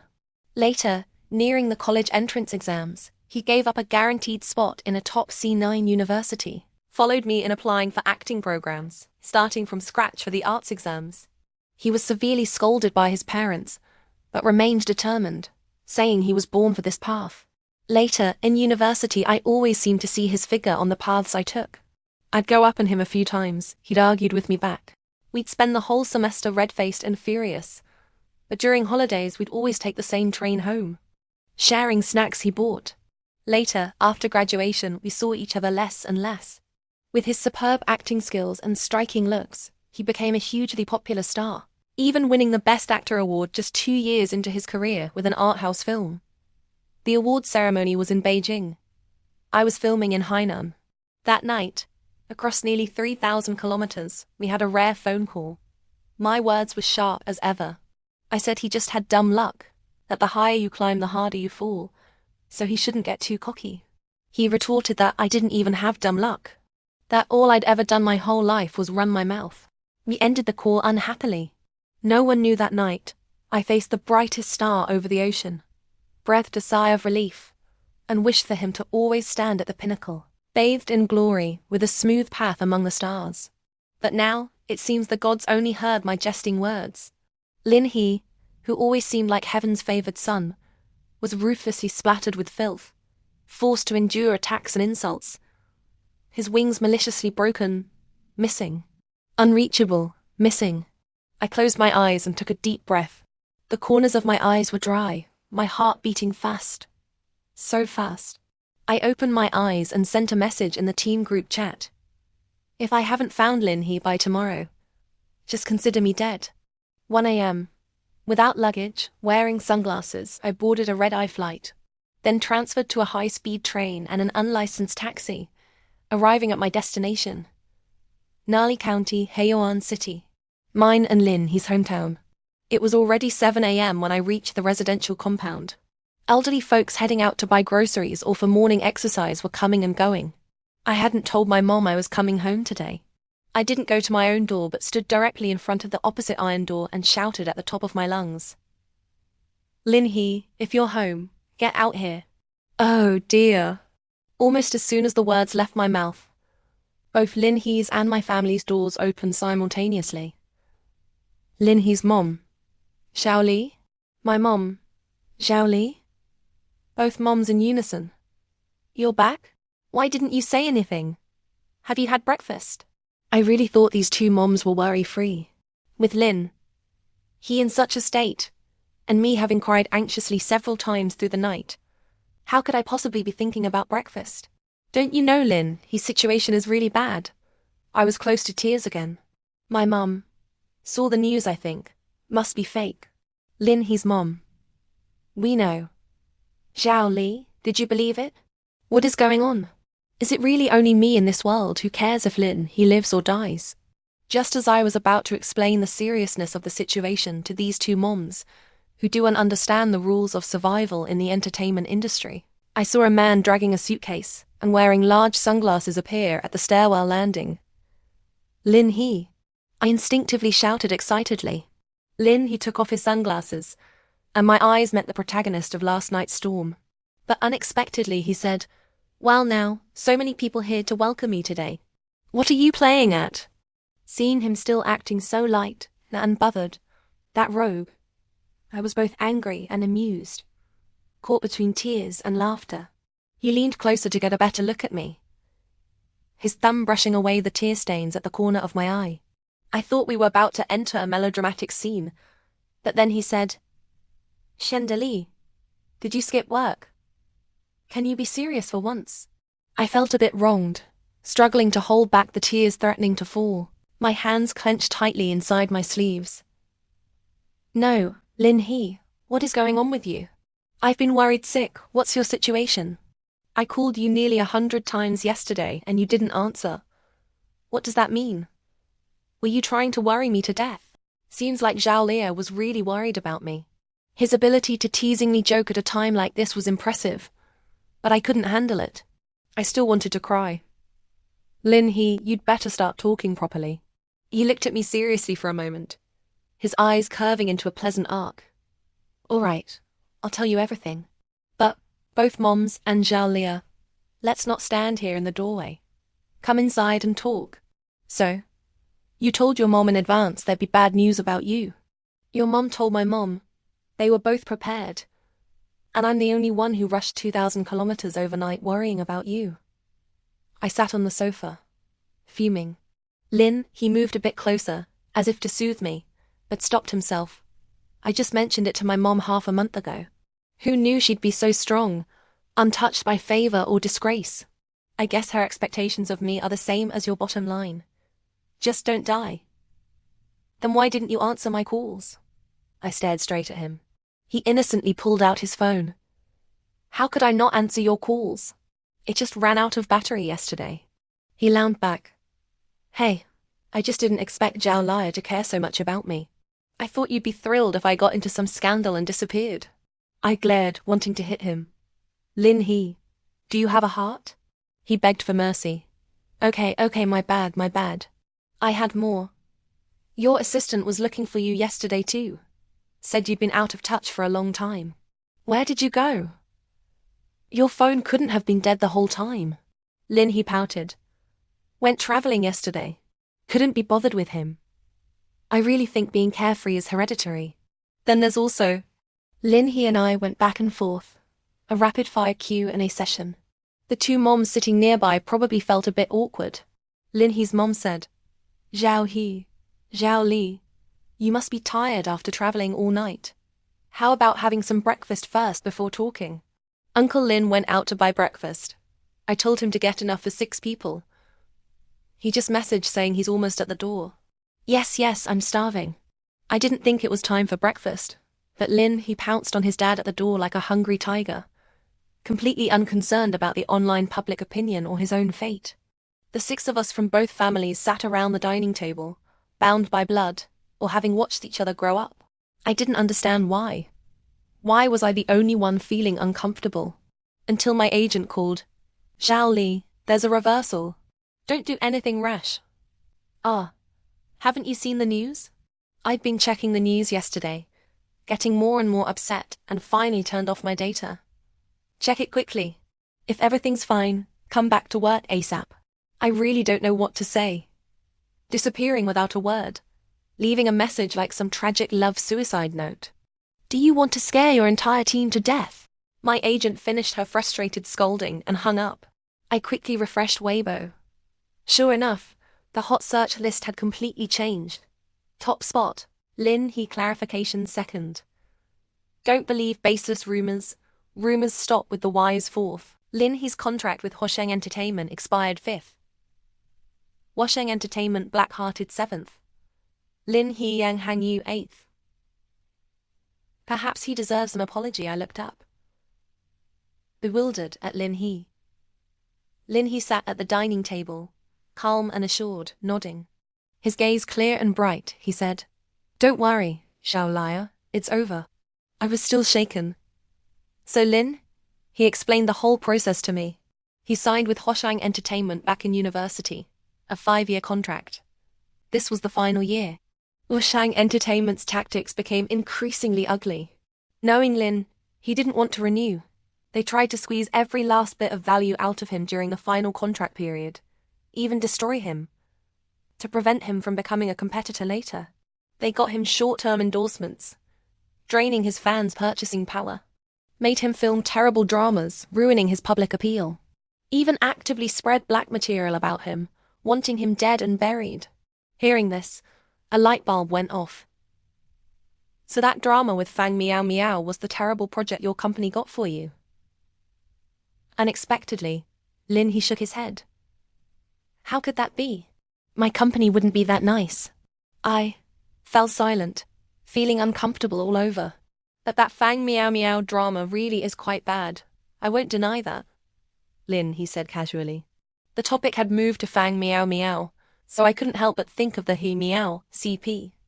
Seizing the topic, I asked, "What exactly is your relationship with Fang Meow Meow?" Lin. He smiled. A cooperative one. We work together quite well. But she said she wasn't close to you. Her fans didn't hold back yesterday, you. Lin, he still smiled. So what? Your fans probably didn't hold back either, right? I was speechless. Lin, he. Are you the king of jealousy, Xiao Liar? Lin. He laughed heartily, raising a hand as if to tap my head, but restrained himself since the parents were there. Anger rose in me. Screw you, I'm being serious. Serious. Lin, he furrowed his brows, pretending to think. It's just, I wonder who was talking about dying for love.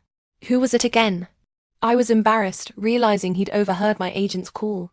Regardless of the parents, I swatted the top of his head. Lin, can you stop talking nonsense? Okay. A smile played on his lips as he rubbed his head, finally getting back on track. You haven't had much contact with Fang Meow Meow, right? Everyone knows she's a rich young lady, the queen of black and red, but few know her dad actually doesn't support her being in the entertainment industry. Fang Meow Meow 1 has no formal acting training, and 2, her dad hinders her, so she's only been able to film bad dramas all these years, and ended up on the black and red path. She's actually quite frustrated about it herself. When Lin he said this, I blurted out, "So you felt sorry for her?" But Lin he seized on my words. "Xiao Liar, you still say you're not the king of jealousy." I was exasperated. "Can you stop calling me Xiao Liar? Just get on with it." Alright. Fang Meow Meow's next drama is Love You 100 Times. Fang Meow Meow didn't want to film it. I happened to know about a respected director's new project, where the female lead role wasn't set yet. We found common ground and became friends. Lin he, damn it, added another jab. Of course, we have to thank our Ms. Shen for bringing us together. Bringing up the sore spot. I wasn't sad at all anymore. This guy would probably be like this, even with a knife to his neck. I said, "You're welcome. Wire me the money." He laughed and continued. Fang Meow Meow wanted to film good projects, so I introduced her to serious drama producers. I wanted to get rid of my current company, and Fang Meow Meow could help connect me with big investors. After all, her dad only holds his daughter back. For a consistently profitable artist like me, he's quite favorable and supportive. And then? Lin. His gaze sharpened. And then it's what everyone saw on the surface. By the way, we also have to thank your old partner Yang Hanyu in all this. Remembering the hot search tag I hadn't clicked on earlier, I was surprised. What about him? Stay away from him in the future. That guy's full of bad ideas. Lin. He showed a rare expression of genuine distaste. He and I are competitors. On the surface, he acts like brothers with me, but it was just to lure me to entertainment venues. I slapped my leg. He was the one who took you to the nightclub. I never went to any nightclub. My parents are here. Keep your voice down. As soon as Lin, he said this, I looked like a scolded child, glanced at the parents listening intently to the story, and immediately covered my mouth. That was an underground nightclub. The entrance looked like a beauty salon. I got out of the car, walked to the door, realized something was wrong, and turned right around. I slapped my leg again. So the photos of you entering the nightclub were taken out of context. Lin. He nodded. That's how it is in the internet age.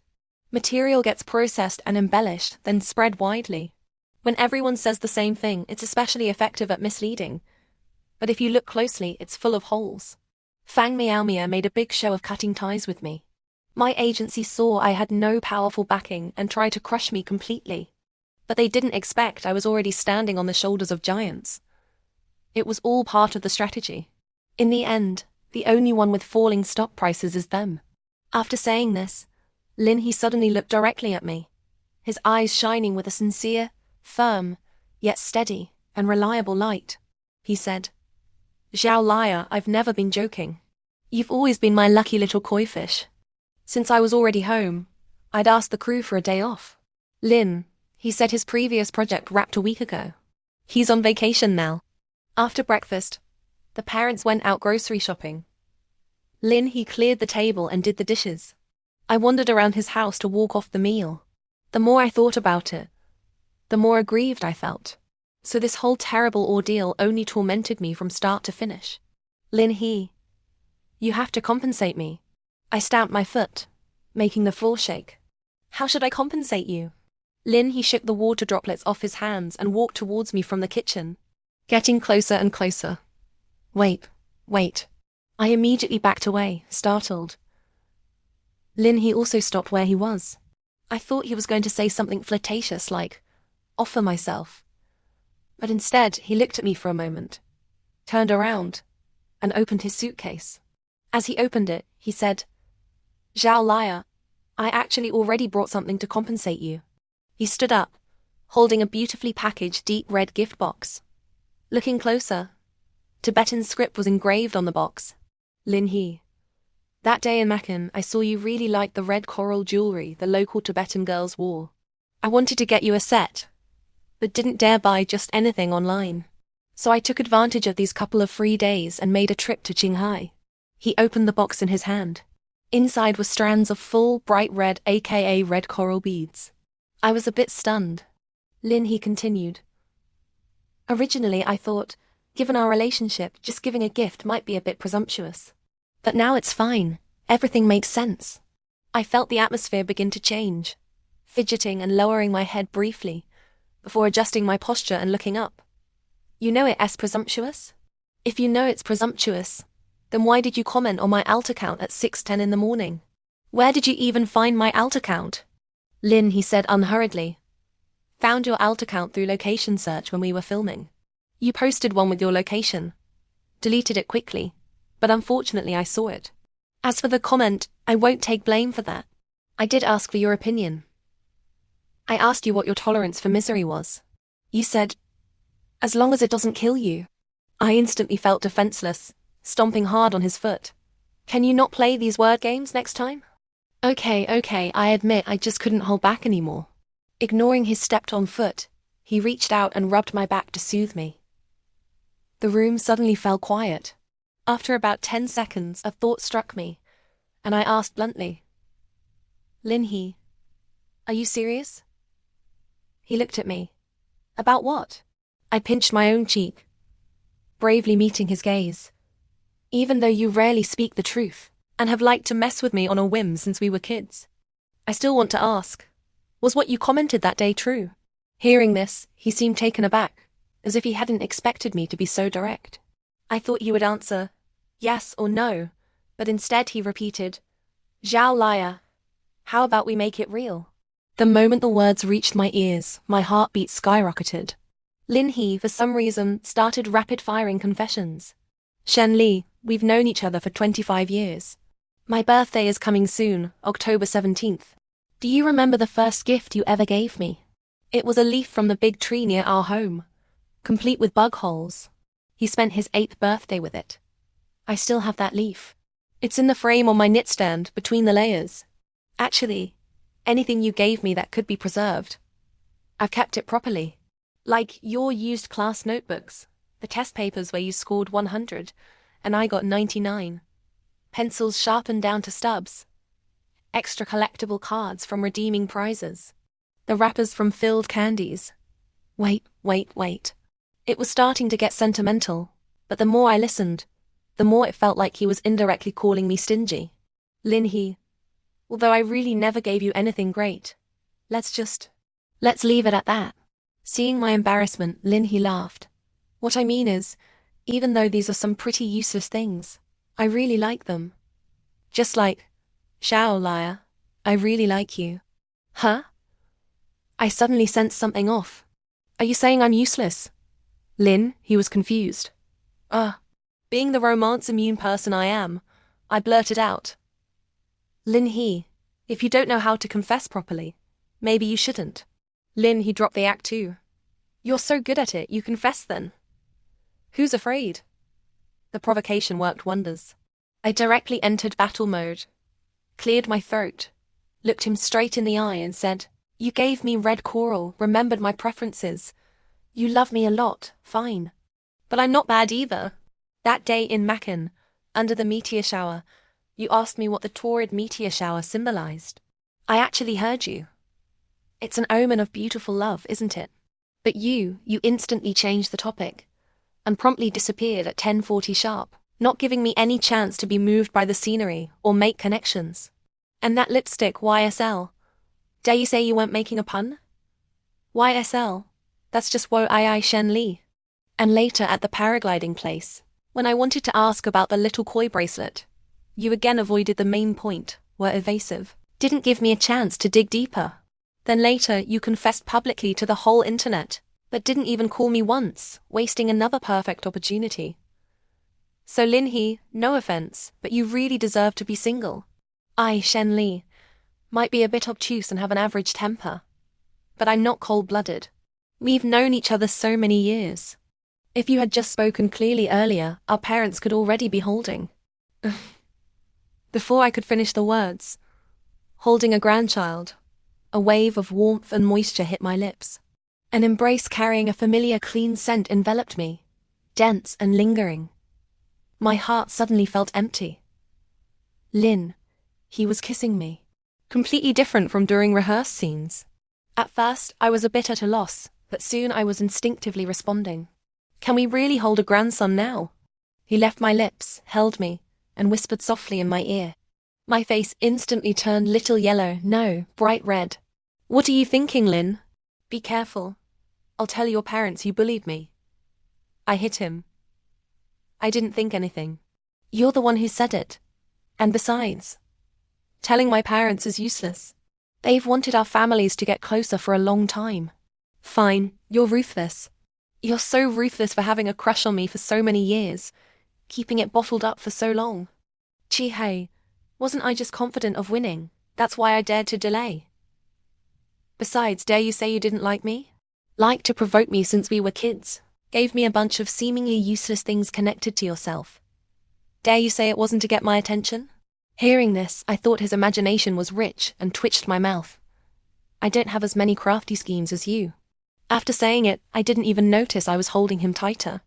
Lin, he returned the hug, kissed me again, and said slowly, "Zhao liar, after commenting on your alt account that morning, I was actually really nervous too. Later, a lot of things happened. I didn't mean to not contact you.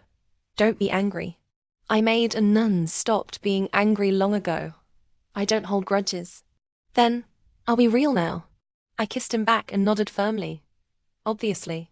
Trying to back out? When the parents came back inside, we were still entangled in an embrace. It scared me so much I wanted to find a hole to crawl into. Lin He, thick-skinned, directly grabbed me as I tried to make a swift exit and said, "Mom, Dad, we're officially together." Even though that was the fact, I still felt awkward. The parents, however, were overjoyed, clapping and saying they came back at a bad time, offering to go buy more groceries. I stopped them, because they were already carrying 5 or 6 bags. There was really no need to buy more. Later, Lin, he put the red coral bracelet he bought on me. Our family happily cooked and ate together. I discovered Lin, his cooking skills were also maxed out. I don't know when he learned, but now he can handle all sorts of dishes. My happiness meter was about to explode. In the afternoon, the parents went out for dancing and fun. Lin He and I curled up on the sofa watching a movie. I deliberately chose the art film Lin he won an award for, knowing there were intimate scenes between him and the female lead. At first, he wasn't willing, but later gave in to me and we started watching. Whenever it reached a scene of emotional tension between him and the female lead, he'd start making excuses to go to the bathroom. I didn't give him any chance to escape, plastering myself all over him, locking him in place. Lin, he said I had really heavy tastes. I said, "Is this your first day knowing Shendar Li?" After saying that, we couldn't help but kiss again, as if trying to make up for all the intimacy missed over 25 years. The drowsy, slanting sunset light spilled into the room from the window. Both of us, nestled on the sofa, were feeling a bit drowsy. He suddenly cut my face and said, Zhao liar, so you love me this much. I didn't mince words either, saying directly. Likewise. Perhaps from the moment I declared, if I haven't found Lin He by tomorrow, just consider me dead. I firmly knew. In this life, I'm done for, caught in Lin He's hands. Fortunately, he loves me too. The next day I returned to the film set radiant. My agent, assistant, promo team, everyone, and the entire crew from top to bottom noticed the difference in me. Miss Shen is alive again. The director clapped his hands. All the scenes today were done in one take. After wrapping in the people carrier, my assistant and the promo girl eagerly gossiped. Sis, your dopamine is off the charts. You and Mr. Lin, what stage are you at now? In their eyes, I was someone about to commit suicide for love. So I didn't plan to hide it. Feeling refreshed, even adding some embellishment, I said. Just short of getting the marriage certificate. Assistant. That's lightning speed. From heartbroken to sweetly blended, our sister Shen only needs 1 day. Promo. When's the wedding banquet? When's the official announcement? Official announcement. Those 2 words struck me sharply. Immediately, I saw my agent in the front seat turn her head. She said, Zhao Li, an official announcement is temporarily not possible. Your positioning in the entertainment industry isn't good for dating. Plus, the other party is Lin He. I understood all this, but had actively been avoiding thinking about it. First, my company has already decoupled me from him. Doing a sudden U-turn would backfire. Second, I'm an idol drama starlet. I need to film and do promotions. Third, Lin, he just terminated his contract with Hushang Entertainment. The storm hasn't fully settled. It's really not a good time to officially announce a relationship. I didn't want our careers to suffer. I sighed. Back at the hotel, I called Lin He. Seeing the contact name Copycat King, I unconsciously smiled. Miss me after just 1 day apart? Zhao liar, he said cheerfully on the other end. But my voice was heavy. Lin He, we can only have an underground relationship. Don't you dare, on a whim like that day, post on Weibo or comment to make it official. Don't worry, I've always respected your wishes. Whenever you feel it's okay, I'm ready anytime. That's good. I'll work hard on transitioning my roles, strive to walk the red carpet with you soon. And let our CP fans have their New Year's feast. I know they'd love that. Hey, you're quite familiar with our CP circle. I haven't even asked. Do you have another alt account? Are you our CP fan group leader? He started rambling again. I directly said, screw you. Who's the fan leader is still up for debate. Gotta go, my agent is messaging me. You always hung up first before. This time I'm hanging up first. TSK, other couples have long phone calls. Shen Daily, you're something else. Brushing me off in a few sentences. Aren't you afraid I'll get sick from missing you? He was being incorrigible. I retorted sharply. Oh please Lin, you've been missing me for over 20 years. A little longer won't hurt. Really hanging up now? Hey, don't. What now? Can't you learn what other girls say before hanging up on their boyfriends? I suddenly remembered the script where the female lead says, Miue, kiss kiss tilde, before hanging up. It felt like an electric shock to my head, making my scalp tingle. I asked, Lin He, can we not be so mushy? Lin He, don't you understand romance? You'll lose me like this. LOL, I wonder who it was that kissed my lips swollen yesterday. Lin, he really knows how to hit a nerve. No wonder it took me so long to catch on. Agree to disagree, no more to say. Angry, I directly hung up the phone. Opening WeChat, my agent sent my flight details for the day after tomorrow, October 17th, flying to the capital to attend the star-studded International High-End Magazine Charity Gala. Lin He is also on the tentative invitation list, followed closely by Fang Miao and Yang Hanyu. Seeing Yang Hanyu's name, remembering his attempt to frame Lin He, I frowned. That scumbag, isn't he finished yet? I asked my agent as much. She told me that the capital behind Yang Hanyu is protecting him. That whole mess will be whitewashed in the next few days. I was speechless. Felt like you can't judge a person by their appearance, and I was blind to have considered him a good friend before. Thinking this, I promptly moved his WeChat contact to the blacklist. October 17th was Lin He's birthday. I dressed up for the charity gala. Others might think I was competing for attention, but only I knew I just wanted to look my best when I saw him. At the reception, He was surrounded by magazine editors socializing at one end, while I tried to watch him inconspicuously from my end. He wore a black velvet suit today, with a gold embossed bow tie and a crystal brooch in the shape of a koi holding a flower. Under the crystal chandelier, he clinked glasses, his presence commanding. How come I never noticed how captivating and charming he was before? Is it really that in the eyes of a lover one sees shishi? I shook my head, thinking I mustn't become love-addled. Just then, someone suddenly sat down next to me.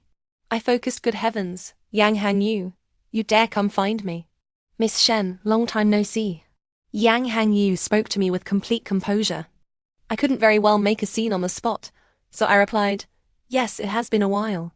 Last time we met was on the hot search list. As I spoke, I glanced towards Lin He, hinting. He smiled. Indeed. Mr. Lin is fortunate, backed by the Fang conglomerate. It's not something our minor efforts can compare to. I looked at him sideways. But didn't Mr. Yang also safely navigate the crisis? The entertainment industry is turbulent. Who dares to engage in truly minor efforts? You flatter me, Miss Shen. What I mean is, for Lin He to have reached today, he must thank Miss Fang. He also gestured with his eyes. I looked and, sure enough, Fang Miao Miao had already entered Lin He and the editor's social circle. Fang Miao Miao, with her bright red lips and wearing a white, shiny, backless mermaid gown, stood beside Lin He, laughing happily. Yang Hengyu clicked his tongue and said, today seems to be Mr. Lin's birthday too, right? Mr. Lin will most likely sign with the entertainment company, under the Fang Group. The treatment offered is top tier. Taking advantage of his birthday, he and Miss Fang will surely have a good get-together, right? I heard Miss Fang has already arranged a birthday party for Mr. Lin. They'll go right after the gala. Even though they're not pushing the CP online anymore, their private relationship seems quite good. Is that so? Amidst the clinking glasses, I narrowed my eyes. Yang Hengyu said certainly. Yes, you can't possibly not see that Fang Miao Miao has always been somewhat interested in Lin He. This isn't something that can be erased by just casually typing not close online. Well, thank you for reminding me, Hangyu. It's nothing. I know you and Lin. He grew up together. No matter how much you argue, there's a foundation of feelings. But Lin He plays the field commenting on your alt account, joining forces with Fang Miao Miao for a powerful alliance, managing to handle 2 female stars at once. These are hard facts. I admit I wanted to harm him momentarily that day, but that doesn't change the fact that he's mentally unstable and rotten to the core. Oops, sorry. I reached out and knocked over the wine glass on the table, spilling red wine all over Yang Hengyu. I'd heard enough. I did it on purpose. I quickly got a napkin from a server and wiped him, only smearing the stain further. So sorry, Hengyu. Hearing that Lin He is such a scoundrel really shocked me. It's fine. I'll go to the restroom to handle it. I pretended to be apologetic. Shall I go with you? Oh, I forgot I can't enter the men's room. His face visibly darkened a degree. I tilted my head and smiled. Watching Yang Hangyu leave, I looked back at Lin He. He was still socializing. Perhaps sensing my gaze, he shifted his posture and threw me a brief, reassuring smile. Will I always be your little koi fish? Chin in hand, I couldn't help but wonder silently. After the banquet, I went backstage intending to take off the heavy gown, and then call Lin He to ask if he wanted to celebrate his birthday together. Unexpectedly, there was a knock at the door. I asked if it was Zhao Qi, but the response was another voice. Shen Li, it's me, Fang Miao Miao. I was taken aback. The voice outside continued. There's something I think we need to talk about properly. Still in my gown, I opened the dressing room door. Fang Miao Miao opposite me had already changed clothes and removed her makeup. She looked completely unthreatening, but my heart was pounding. Miao Miao, what is it? She walked straight in and sat directly in front of my makeup mirror. Tonight was so exhausting.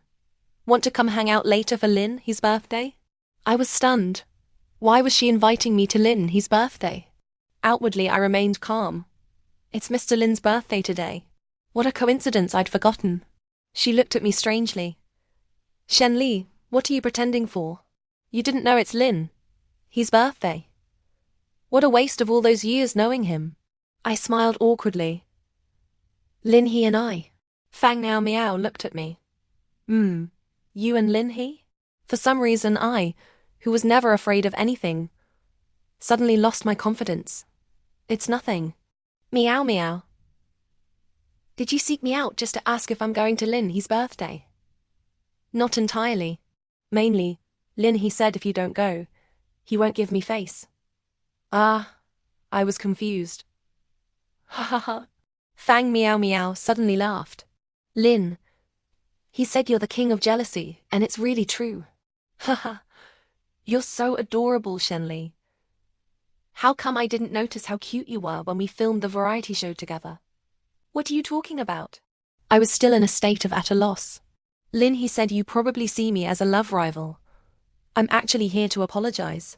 As she spoke, Fang Meow Meow stood up and put an arm around my shoulders. Here's the thing. The entertainment company under my dad wants to sign Lin He, but Lin, he seems a bit like he doesn't want to stay in this industry, you know? For my dad, that would be a huge loss. He made it clear. If I can't secure Lin He, I can forget about staying in the entertainment industry too. I have no choice but to treat Lin He like royalty, otherwise my career is finished too. My brain quickly processed the information Fang Meow Meow brought, filtering out the most important point. Lin, he told you he doesn't want to stay in this industry? Since when? Yeah. He also said he originally studied acting to be with you. Now, if being an artist is an obstacle, he chooses to give it up. Anyway, he can succeed in any industry he enters. Hearing the latter part, my heart grew cold with anxiety. That does sound like something he'd say. So, Shen Li, I'm begging you. You must come to the birthday party tonight. This is a great chance for me to show my loyalty to my dad. I hesitated. But is it appropriate for me to go? After all, we're in an underground relationship. Fang Meow Meow. Don't worry. The birthday party is all our own people. The birthday party was indeed all their own people. The sisters from my team were all there. In the exquisitely arranged room, not a camera in sight. Lin He stood with one hand in his pocket behind a 3-tiered fondant cake. Fang Meow Meow had welcomed me in. Next to her was her boyfriend. When I found out all this, my psychological defenses dropped significantly. How could one believe all the rumors online? Being overly suspicious was my own fault for being too sensitive. I walked towards Lin He. Quite a coincidence, we had both changed out of our formal wear and were wearing light blue hoodies. Besides the clothes, I also noticed the words on Lin He's cake. The most straightforward, fiercest big puppy in all of Chinese entertainment. I couldn't help but laugh. The most straightforward, fiercest big puppy in all of Chinese entertainment. Lin He tilted his head. Not fierce enough? I played along and nodded. Fierce, fierce, fierce. Playing the straight game for 25 years, finally scored. Unexpectedly, he looked at me with a hint of a smile. Zhao Liar, do you realize what kind of risk remark you just made? In public like this, aren't you afraid of causing problems? What thing? I was just stating the fact. Hey, you. Lin He. Starting to take advantage of me now, huh? You've got some nerve. I caught on, seeing the gleaming eyes of the onlookers around us, and just wanted to punch him. But then, Lin He swiftly cut a piece of cake for me, which happened to have the words Big Puppy on it. Zhao Liar, you've called me a copycat since we were kids. That day during the interview, I thought you'd say I was like a parrot. I never expected you to say I was like a dog. Later, thinking about it carefully, I also think I'm quite dog-like humorous, handsome, and absolutely loyal. I'm not trying to praise myself. I want to say, from now on, I'm your big puppy, and yours alone. I will cherish you, respect you. You cherish me and respect me too. We won't look down on, abandon, or lend out each other. Okay? It was rare to see Lin He speak so seriously. I was taken aback for a moment and suddenly felt like crying. So, big puppy, are you going to leave the entertainment industry? Hearing this, Lin He didn't joke around either. He put an arm around my shoulders, smiled, and said, Zhao Liar, haven't you wished me a happy birthday yet? At the birthday party, I learned that after going through all the trouble to terminate his contract with Hoshang, Lin He signed on for one movie with the Fang Group. He didn't take any payment for it. It felt like he was thanking the Fangs for their help. He might really be thinking of leaving the entertainment industry. Lin. He drove me home. Sitting in his passenger seat, I pondered heavily. After thinking, I asked heavily, Lin, if you hadn't followed me into the arts back then, what would you have done? Lin, he took a hand off the wheel to ruffle my hair. When I was a kid, I wanted to be an astronaut. As soon as he spoke, I knew he was about to say something ridiculous and immediately interrupted. You were sickly as a kid, taking medicine all the time. Don't go causing trouble in space. I'm not joking. I really wanted to be an astronaut when I was little. He said suddenly, do you remember that meteor shower? I really loved it. So you're changing careers to become an astronaut? Isn't 25 a bit rushed? If you can't bear to see me go, just say it. He kept his eyes on the road and smiled. Absolutely not. I pouted. Anyway, even if you run off to space, you're still my big puppy.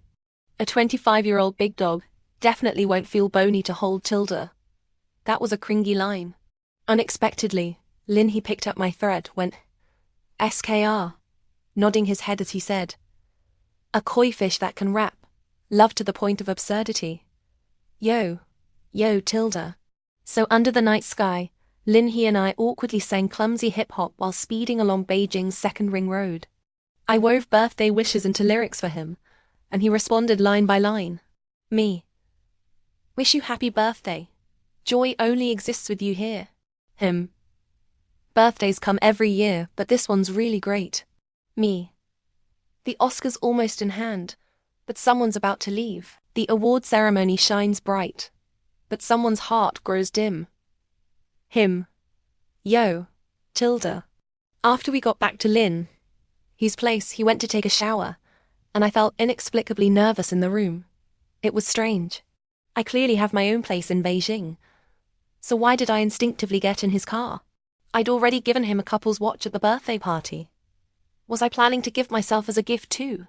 Lin he is, after all, the most straightforward, fiercest big puppy in all of Chinese entertainment. If he goes for a hole-in-one, we could really go get the marriage certificate tomorrow. Thinking this, my heartbeat suddenly sped up. I wanted a drink of cold water. I rummaged around his room but couldn't find a cup. Instead, I first found a strange box. I froze. Inside were many things that looked all too familiar. Cervical massager, insulated cup, Bluetooth earphones, humidifier, mini fan. They were all things I frequently used while filming. All the same models sent by my very first fan. I kept digging deeper. At the bottom was a small box filled with letters. Sender, pair recipient. The chatty little bird, it was my handwriting. The first letter was from October 2017, when my first drama aired. The last one was from June 2021, when I joined the crew for The Flying Fairy of Fish Creek. My first fan was Lin. He all along. I was stunned for a few seconds, but couldn't say I was terribly surprised. My mind was filled with even more details. I remembered the letters he wrote to me. December 2016. He said he found a new job, but the boss wasn't good. Exploited him. Didn't respect his wishes. December 2016. Lin. He got his first leading role. April 2017. He said he was feeling a bit sad lately. Something he wanted was taken by someone else, but there was nothing he could do. He could only accept it and let go. April 2017. A brand endorsement Lin he loved was suddenly given to someone else. It even made the hot search. March 2018. He said he got a minor injury recently. His fingers weren't very flexible. His handwriting was ugly. Asked me not to mind. March 2018. Due to a props team error, Lin, he was injured in an explosion scene during the final filming. The news was suppressed by the production, but he was hospitalized for a solid 2 months. That same year, Lin he lost several projects. Later that year, Lin he won Best Actor for that very drama. I remember he wrote to me at the end of that year too. The letter arrived a week after the awards ceremony. He said he'd received some awards recently, but felt apprehensive, always feeling that good things are fleeting, and happiness never feels as real as pain. His mind felt swollen in the middle of the night. Maybe he was growing a brain. I wrote back then asking him, maybe you don't like your job.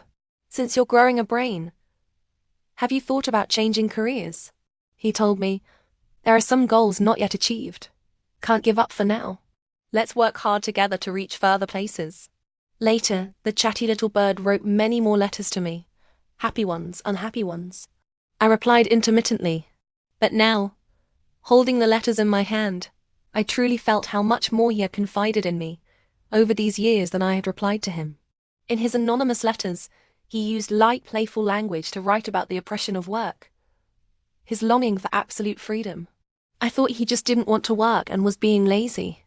Little did I know this person was my childhood friend, and all these years, while rising meteorically to great fame, he was actually deeply unhappy. Unhappy, yet forcing himself to appear happy. And this recent storm, the accusations were false, that the flood of criticism was real. Even though he had a strategy, it was still the last straw that broke his will. Hearing the water stop in the bathroom, I'd put down the letterbox and walked to the bathroom door. Lin, he opened the door with a click, rubbing his wet hair with a towel, looking at me bewildered. What's wrong, Zhao Laya? Lin, let's elope.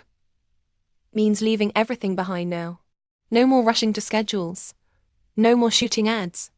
No more returning to the film set. Go to a place with clear waters and green mountains.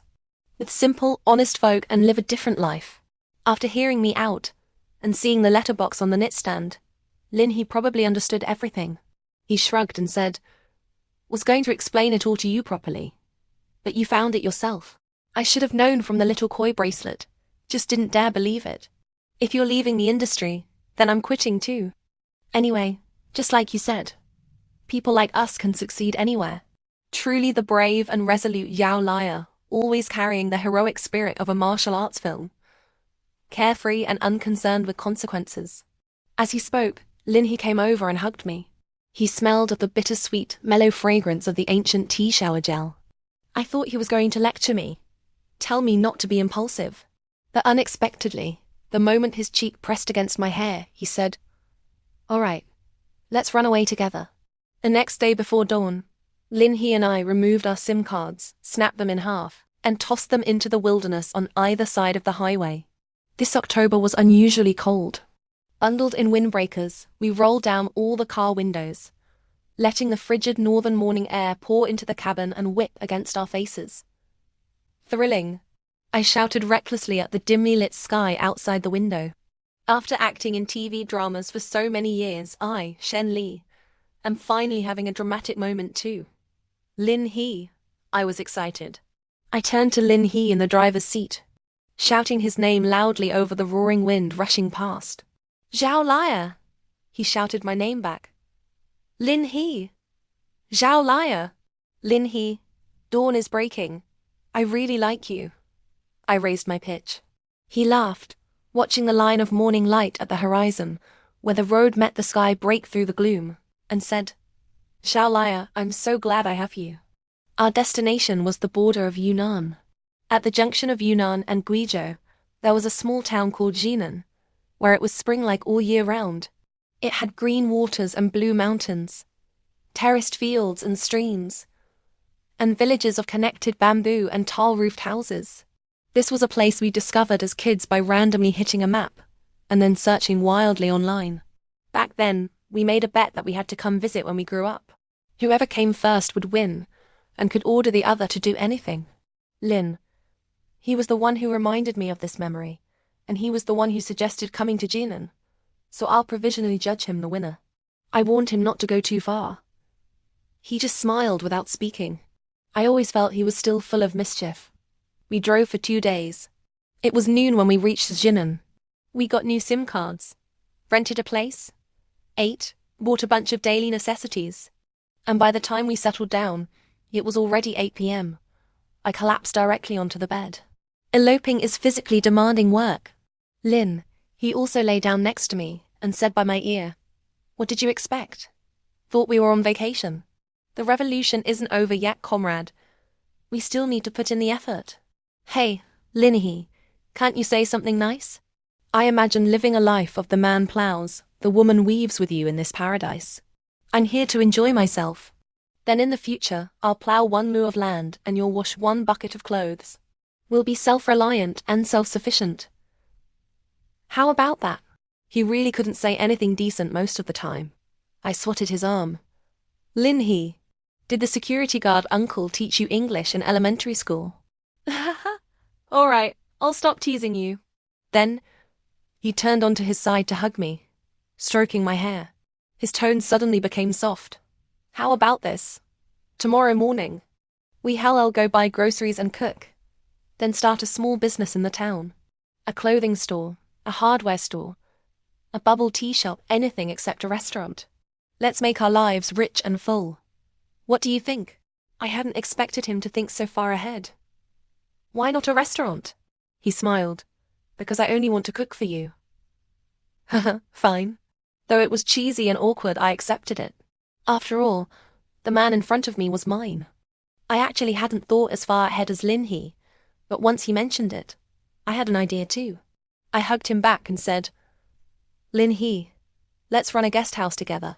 Even though there aren't many tourists here, we can decorate the rooms any way we like. Make this truly our home. I want one room with an astronaut and starry sky theme, one with a romantic girly theme, one with an ancient theme ... If someone comes to stay, I'll give them a discount if they bless us to be together forever. What do you think? Then you'll be the landlady from now on. Have you thought of a name? I pretended to think. How about Healy? I laughed. Anyway, no one knows us here. The day Healy Guest House opened was pretty dismal. We made thorough preparations early in the morning, but by almost closing time near midnight, we finally welcomed our first guest. A young man around 30 years old, and he recognized Lin He and me at first glance. I was so embarrassed I couldn't wait to immediately fled to the bathroom. But Lin He, thick-skinned, remained as steady as Mount Tai, welcoming the young man to check in. The young man was named Ding Kekken. He carried a large backpack and said he was a photographer who had come here by chance to shoot scenery. Ding Kekken chose the most rustic white-walled room in our guest house, saying he couldn't handle the flashy ones. I smiled without comment, respecting the guest's wishes. The next day, after breakfast, the three of us chatted in the courtyard. Maybe like attracts like. Or maybe my Lin. He was just too likable. But Ding Kekken and he were already calling each other brother, and chatting about this and that. They even asked me to bring them a plate of sunflower seeds. Sunflower seeds it is. I'd indulge them. Who told Lin He to act cute with me? Go on, Xiao Liar, bring them. I'll shell them for you. After returning with a bowl of seeds, I listened to them talk about what seemed like entertainment industry gossip. Piecing it together, I got two pieces of information. First, after Lin He and I suddenly quit and disappeared, our companies covered it up but were furious, telling us to go get medicine if we were sick, and stop causing them trouble. Second, Yang Hangyu was caught soliciting prostitutes by the police, and has been banned from all platforms. He really brought it upon himself. Serves him right. I cursed, angrily eating a handful of the seeds Lin He had shelled. Ding Kekken comforted. Don't be angry, sister-in-law. Fortunes change. He spun himself right into oblivion. I'm not angry. I was just thinking, if he hadn't taken Lin He to that nightclub, giving the haters an opportunity, Lin He wouldn't be in this situation now. The words slipped out. Lin He's eyes also darkened a little. Thinking he also felt regretful, I rallied my spirits and said, It's fine. Life is good like this too. We have a yard full of flowers, sunshine, loved ones, and even a guest. It couldn't be better. Lin He's eyelashes curved slightly. He seemed to glance at Ding Kekken before looking at me. He said, Xiao Liar, you must live the life you want to live. In Jinan, Lin He and I lived the simplest, happiest life. We shopped for groceries and cooked together, ran the guest house together, video called our families together, stuck daily blessings on the fridge door together, encountered pigeons foraging by the street together, and fed them a small piece of buttered bread together. Every now and then, we'd each other. If it got a bit loud, the auntie next door would hurry over in a fluster to mediate. I never thought life on the spotlight could feel so fulfilling. The credit goes entirely to Lin He for showing me this other way of living. If there was any regret, it might be that I didn't bring the little koi bracelet. Lin, he said the two bracelets were actually different. The fish eye on mine was a ruby. and on his, it was a sapphire, a custom-made couples set. Pity, both were left at home. Couldn't compare them carefully in the sunlight now. Ding Kekken had been staying at the guest house for a week. These past few days he went out early and returned late with his backpack. Not sure if he got the shots he wanted. Time flew, and it was already the end of November. Ding Kekken said he had almost enough material, and wanted to shoot a set of portraits featuring Yi ethnic men's clothing against the mountain backdrop. He asked if the big star Lin he would be willing to oblige. I thought Ding Kekken was just looking for a free model and firmly refused. But Lin? He said he actually missed being in front of the camera and having his photo taken after so long. I had nothing to say, I'd indulge them. With Lin, he not home, I found minding the shop a bit boring, so I went to the county town upstream and participated in a water drinking competition, hosted by some even more bored individual. I won the championship, and it was this championship that completely shattered my wonderfully beautiful life in Jinan. The restroom is this way. Oh, okay, thanks. Clutching a crystal drinking championship trophy, I dashed into the nearest public toilet, which happened to be in the central hospital.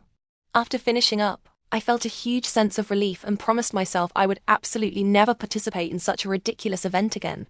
Done with my business. I wanted to call Lin He to complain about my foolish self. Standing at the hospital restroom entrance, holding the trophy under my arm, I dialed his number. Lin He, let me tell you, I drank at least 10 gin of mineral water today, ... What are you two doing here? Lin He and Ding Kekken walked out of the men's room unexpectedly. Ding Kekken was carrying a large bag of medicine and a medical report. Lin. He still had his phone to his ear. Lin, his face was expressionless, but he froze when he saw me. I frowned. What's going on? Weren't you supposed to be taking photos? Ding Kekken. Are you feeling unwell? Sister-in-law ... my appendix. Appendicitis flared up suddenly. We changed plans and came here. Surgery. Ding Kekken stuffed the medicine in his hand into his backpack, his words hesitant and faltering. I looked at Lin He, my frown deepening. Give that to me. A very bad feeling washed over me. I went to grab the things from Ding Kekken's hand, but before I could even touch them, Lin He gripped my shoulders. Lin He. In that instant, looking into his deep, dark eyes, my nose stung, and I was on the verge of tears. Zhao Leia. Don't look. Let's go home.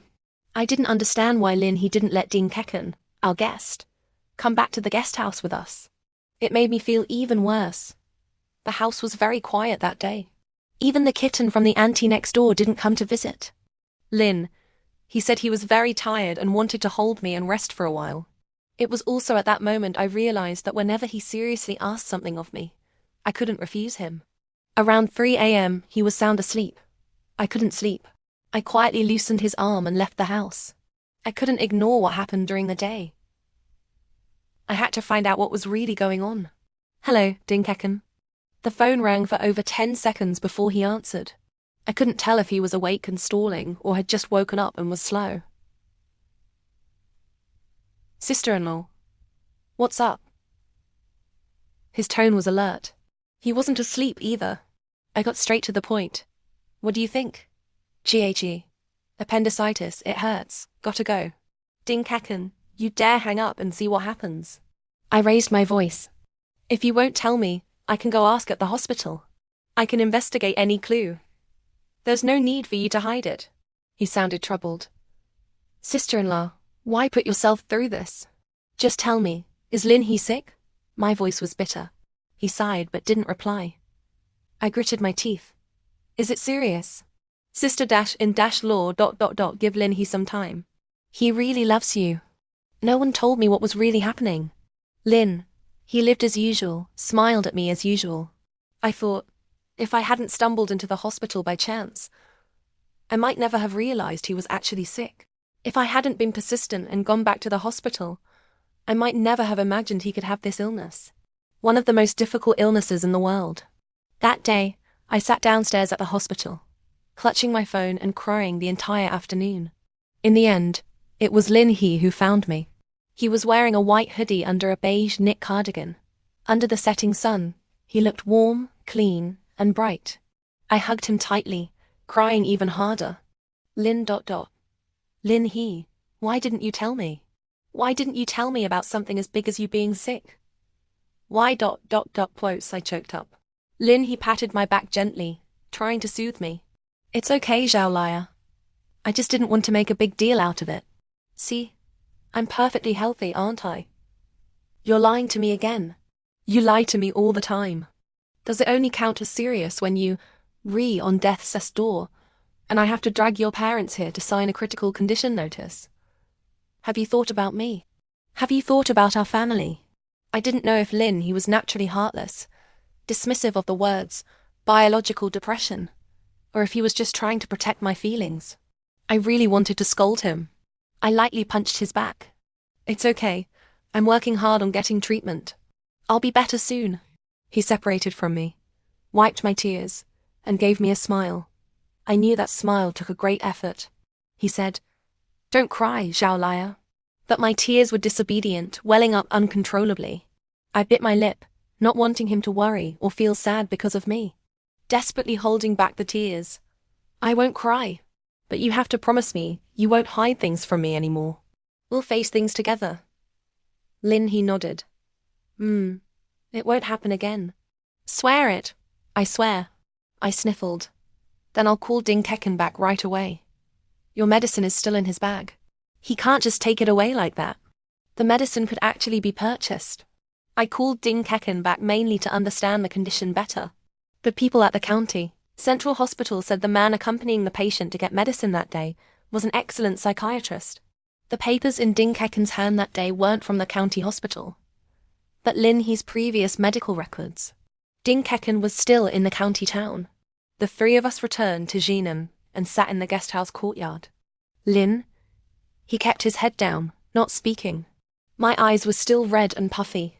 Ding Kekken looked left and right, understood the situation, and with a hint of complaint, started telling the truth. Lin, he has been my patient for 7 years. I met him when I was interning at the hospital after getting my master's degree. He came to see a psychologist alone. He was just a high school student back then. 7 years. My heart clenched. 7 years ago? How could it be that long? At first, I thought it was academic pressure. Later, I realized the pressure was indeed immense. Transferring to study acting in his final year of high school, his family opposed it heavily. On one side, demanding professional courses. On the other, family pressure. And he himself commanding that he must succeed, not fail. On top of that, his health wasn't good. Anyone would break under that. He was afraid something was wrong. I didn't medicate him at the time, taught him some methods to relieve stress. And it worked. After the college entrance exams, he got into his ideal school, and he was much better. But later, the situation worsened. I don't understand much about your entertainment industry, but the fact is, while Lin He's career took off, his psychological state deteriorated day by day. Generally speaking, depression relapses easily, and patients are usually more sensitive. They unconsciously magnify all negative factors, unable to control it even if they want to. I can't precisely say what he went through, but the diagnosis was biological depression. When the physical complications hit in October, the pain was so bad he couldn't even move. It was terrifying. My heart felt like it was bleeding, as if those pains were replaying all over my body. I asked, "October?" Ding Kekken nodded. Around October 8th or 9th, I suddenly seemed to understand why, after commenting on October 6th, Lin, he didn't call me. It wasn't nervousness, nor fear. It was that his body wouldn't allow it. Struggling desperately with the illness, he chose to bear it alone. I clenched my hands tightly, my whole body feeling stiff and trembling. Lin, he held my hand. His palm was cool. He softly told me not to be afraid. Seeing this scene, Ding Kekken probably got scared too. He cleared his throat and started talking about the positive aspects. It's okay. These days, observing his physical symptoms, insomnia, early waking, fatigue, decreased appetite, the situation is already much better. He's also very proactive, trying hard to help himself. The condition is stable. If there's anything not good, it might be that he's too afraid of you finding out. He wanted to take his medication, but didn't dare carry it himself. So he dragged me here to be a human medicine cabinet. That day at the hospital, afraid you'd notice, he directly chased me away. Medicine and all, even called to threaten me. Doesn't know if he's being stupid or what. As if I wouldn't tell you, and you wouldn't know where else to ask. After Ding Kekin finished speaking, I looked at Lin He. He was still quietly holding my hand. I felt like crying again and turned to examine everything around me related to Lin He. The new potted plants bought every few days. The daily blessings stuck on the fridge. The cat from the auntie next door. Fed regularly. The little shelter built for the stray dogs in the town. Waking up early every day to run until drenched in sweat. Drinking the warm milk I prepared every day. Holding me every night before sleep and saying, "Zhao Leah, I want to stay with you forever." Jinan town had beautiful mountains and waters. I thought he was doing wonderfully. Couldn't be better. I didn't know he was physically and mentally exhausted.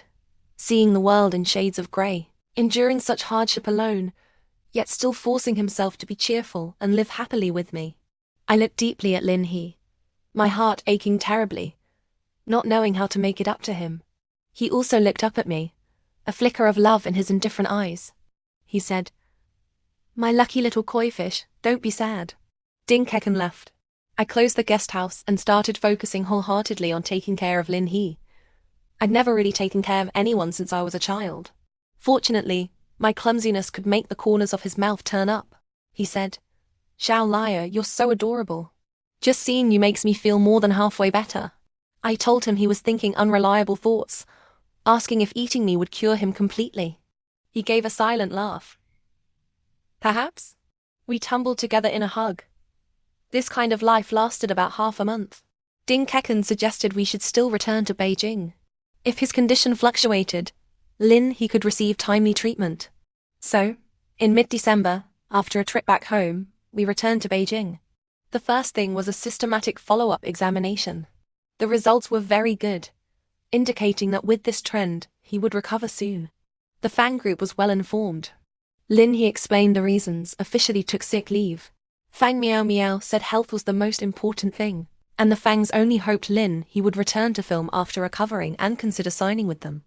I hadn't notified my company, but unexpectedly my agent came knocking first. "Well done, Shen Li. Disappearing for over 2 months. Do you know what the company has?" "Ah, Mr. Lin is here too." Seeing Lin He, my agent immediately fell silent. I unhurriedly finished packing the remaining luggage. "Sister Qi, don't be angry. I know the company has invested in me, but thinking about it carefully, it hasn't been that much, right? That idol drama is almost finished filming. And there aren't more brand endorsement tasks. I've worked myself to the bone for the company these years. If the company is really angry, then just fire me. I'll pay any compensation owed." Agent: "Hey, you little brat, quite tough, huh?" I looked at my agent seriously. "Sister Qi, I'm truly tired. I have more important things to do. These 2 months in the south, I felt that an ordinary person's life is more comfortable. Please, you and the company, just let me go." The agent was annoyed. "Zhao Li, can't you tell good advice from bad? Did I say the company is angry and wants you to compensate?" I was taken aback. "Sis, aren't you here to reprimand me?" The agent face-palmed. "Reprimand what? The company is bleeding money with you not working for 2 months. I am here to get you to go to the New Year's Eve award ceremony on the 31st. Zhao Li, I'm telling you, you must go." I looked at Lin He. We exchanged a glance. "Then I'll have to consider it." The agent grew anxious. "Consider what?" "It's the award for the Flying Fairy of Fish Creek. You're not going to accept it." After saying this, the agent looked at Lin He. "And you won't accept yours either?" "The award for the Flying Fairy of Fish Creek." Of course, Lin He and I had to accept it. Not only accept it, but also walk on stage side by side, openly and grandly. We wanted all the fireworks over Beijing on New Year's Eve to bear witness. Shen Li and Lin He are real. Just like in the drama, immortal lovers who follow each other through life and death after being tempered by the mortal world. Look, Lin He's out. He looks radiant. Is he better now? So handsome, so handsome. Chinese entertainment can't be without Lin He. Hey, wow. Shen Li is in the same car as him. You just don't get it. I've been saying He Li is real. Beautiful couple Kiswal. I'm dying from the sweetness. You're something else. You're something else. What are they wearing on their right hands? Wow, couple sets. Are they this dedicated to promoting their CP now? Suggest you shut up. Healy was always real. What's wrong with a young couple wearing couple bracelets? This is just too showy. The most formidable BGCP in Chinese entertainment. No wonder Fish Creek won Best Series. Can you sew your mouth shut? The drama won the award because it's excellent, okay? Besides, we don't just have the drama award. We also have Best Actress and Best Actor. Fine. The whole world is yours. I wore a pink and white puffball gown, holding onto Lin He's arm as we walked the red carpet. The fans' conversations were endless in my ears, noisy and bustling. I smiled faintly and leaned closer to Lin He. Lin. He also whispered to me, Zhao Liar, aren't you afraid you won't be able to film idol dramas anymore? I was dismissive. I've seen the light. Living the life you want is what's important. Besides, I can't film idol dramas my whole life. Then next time, let's film an idol drama together again. Ah, but don't you not like ... I was stunned. Silly. I can be reluctant to let go too. After the red carpet, Lin He and I agreed that when accepting the award, we would prominently display our little koi bracelets in the most visible position, letting everyone, whether they approved of Healy or not, see that we are real. The red and blue gemstones sparkled together, eliciting gasps of surprise. Holding the trophy and bouquet in my left hand, my right hand resting on the standing microphone, I said, I'm very grateful to the Flying Fairy of Fish Creek crew for giving me the opportunity to play the Koi Fairy. I'm also very thankful to Mr. Lin here beside me. We are the best partners. Winning this award can be considered his blessing for me coming true. The love from this summer will continue.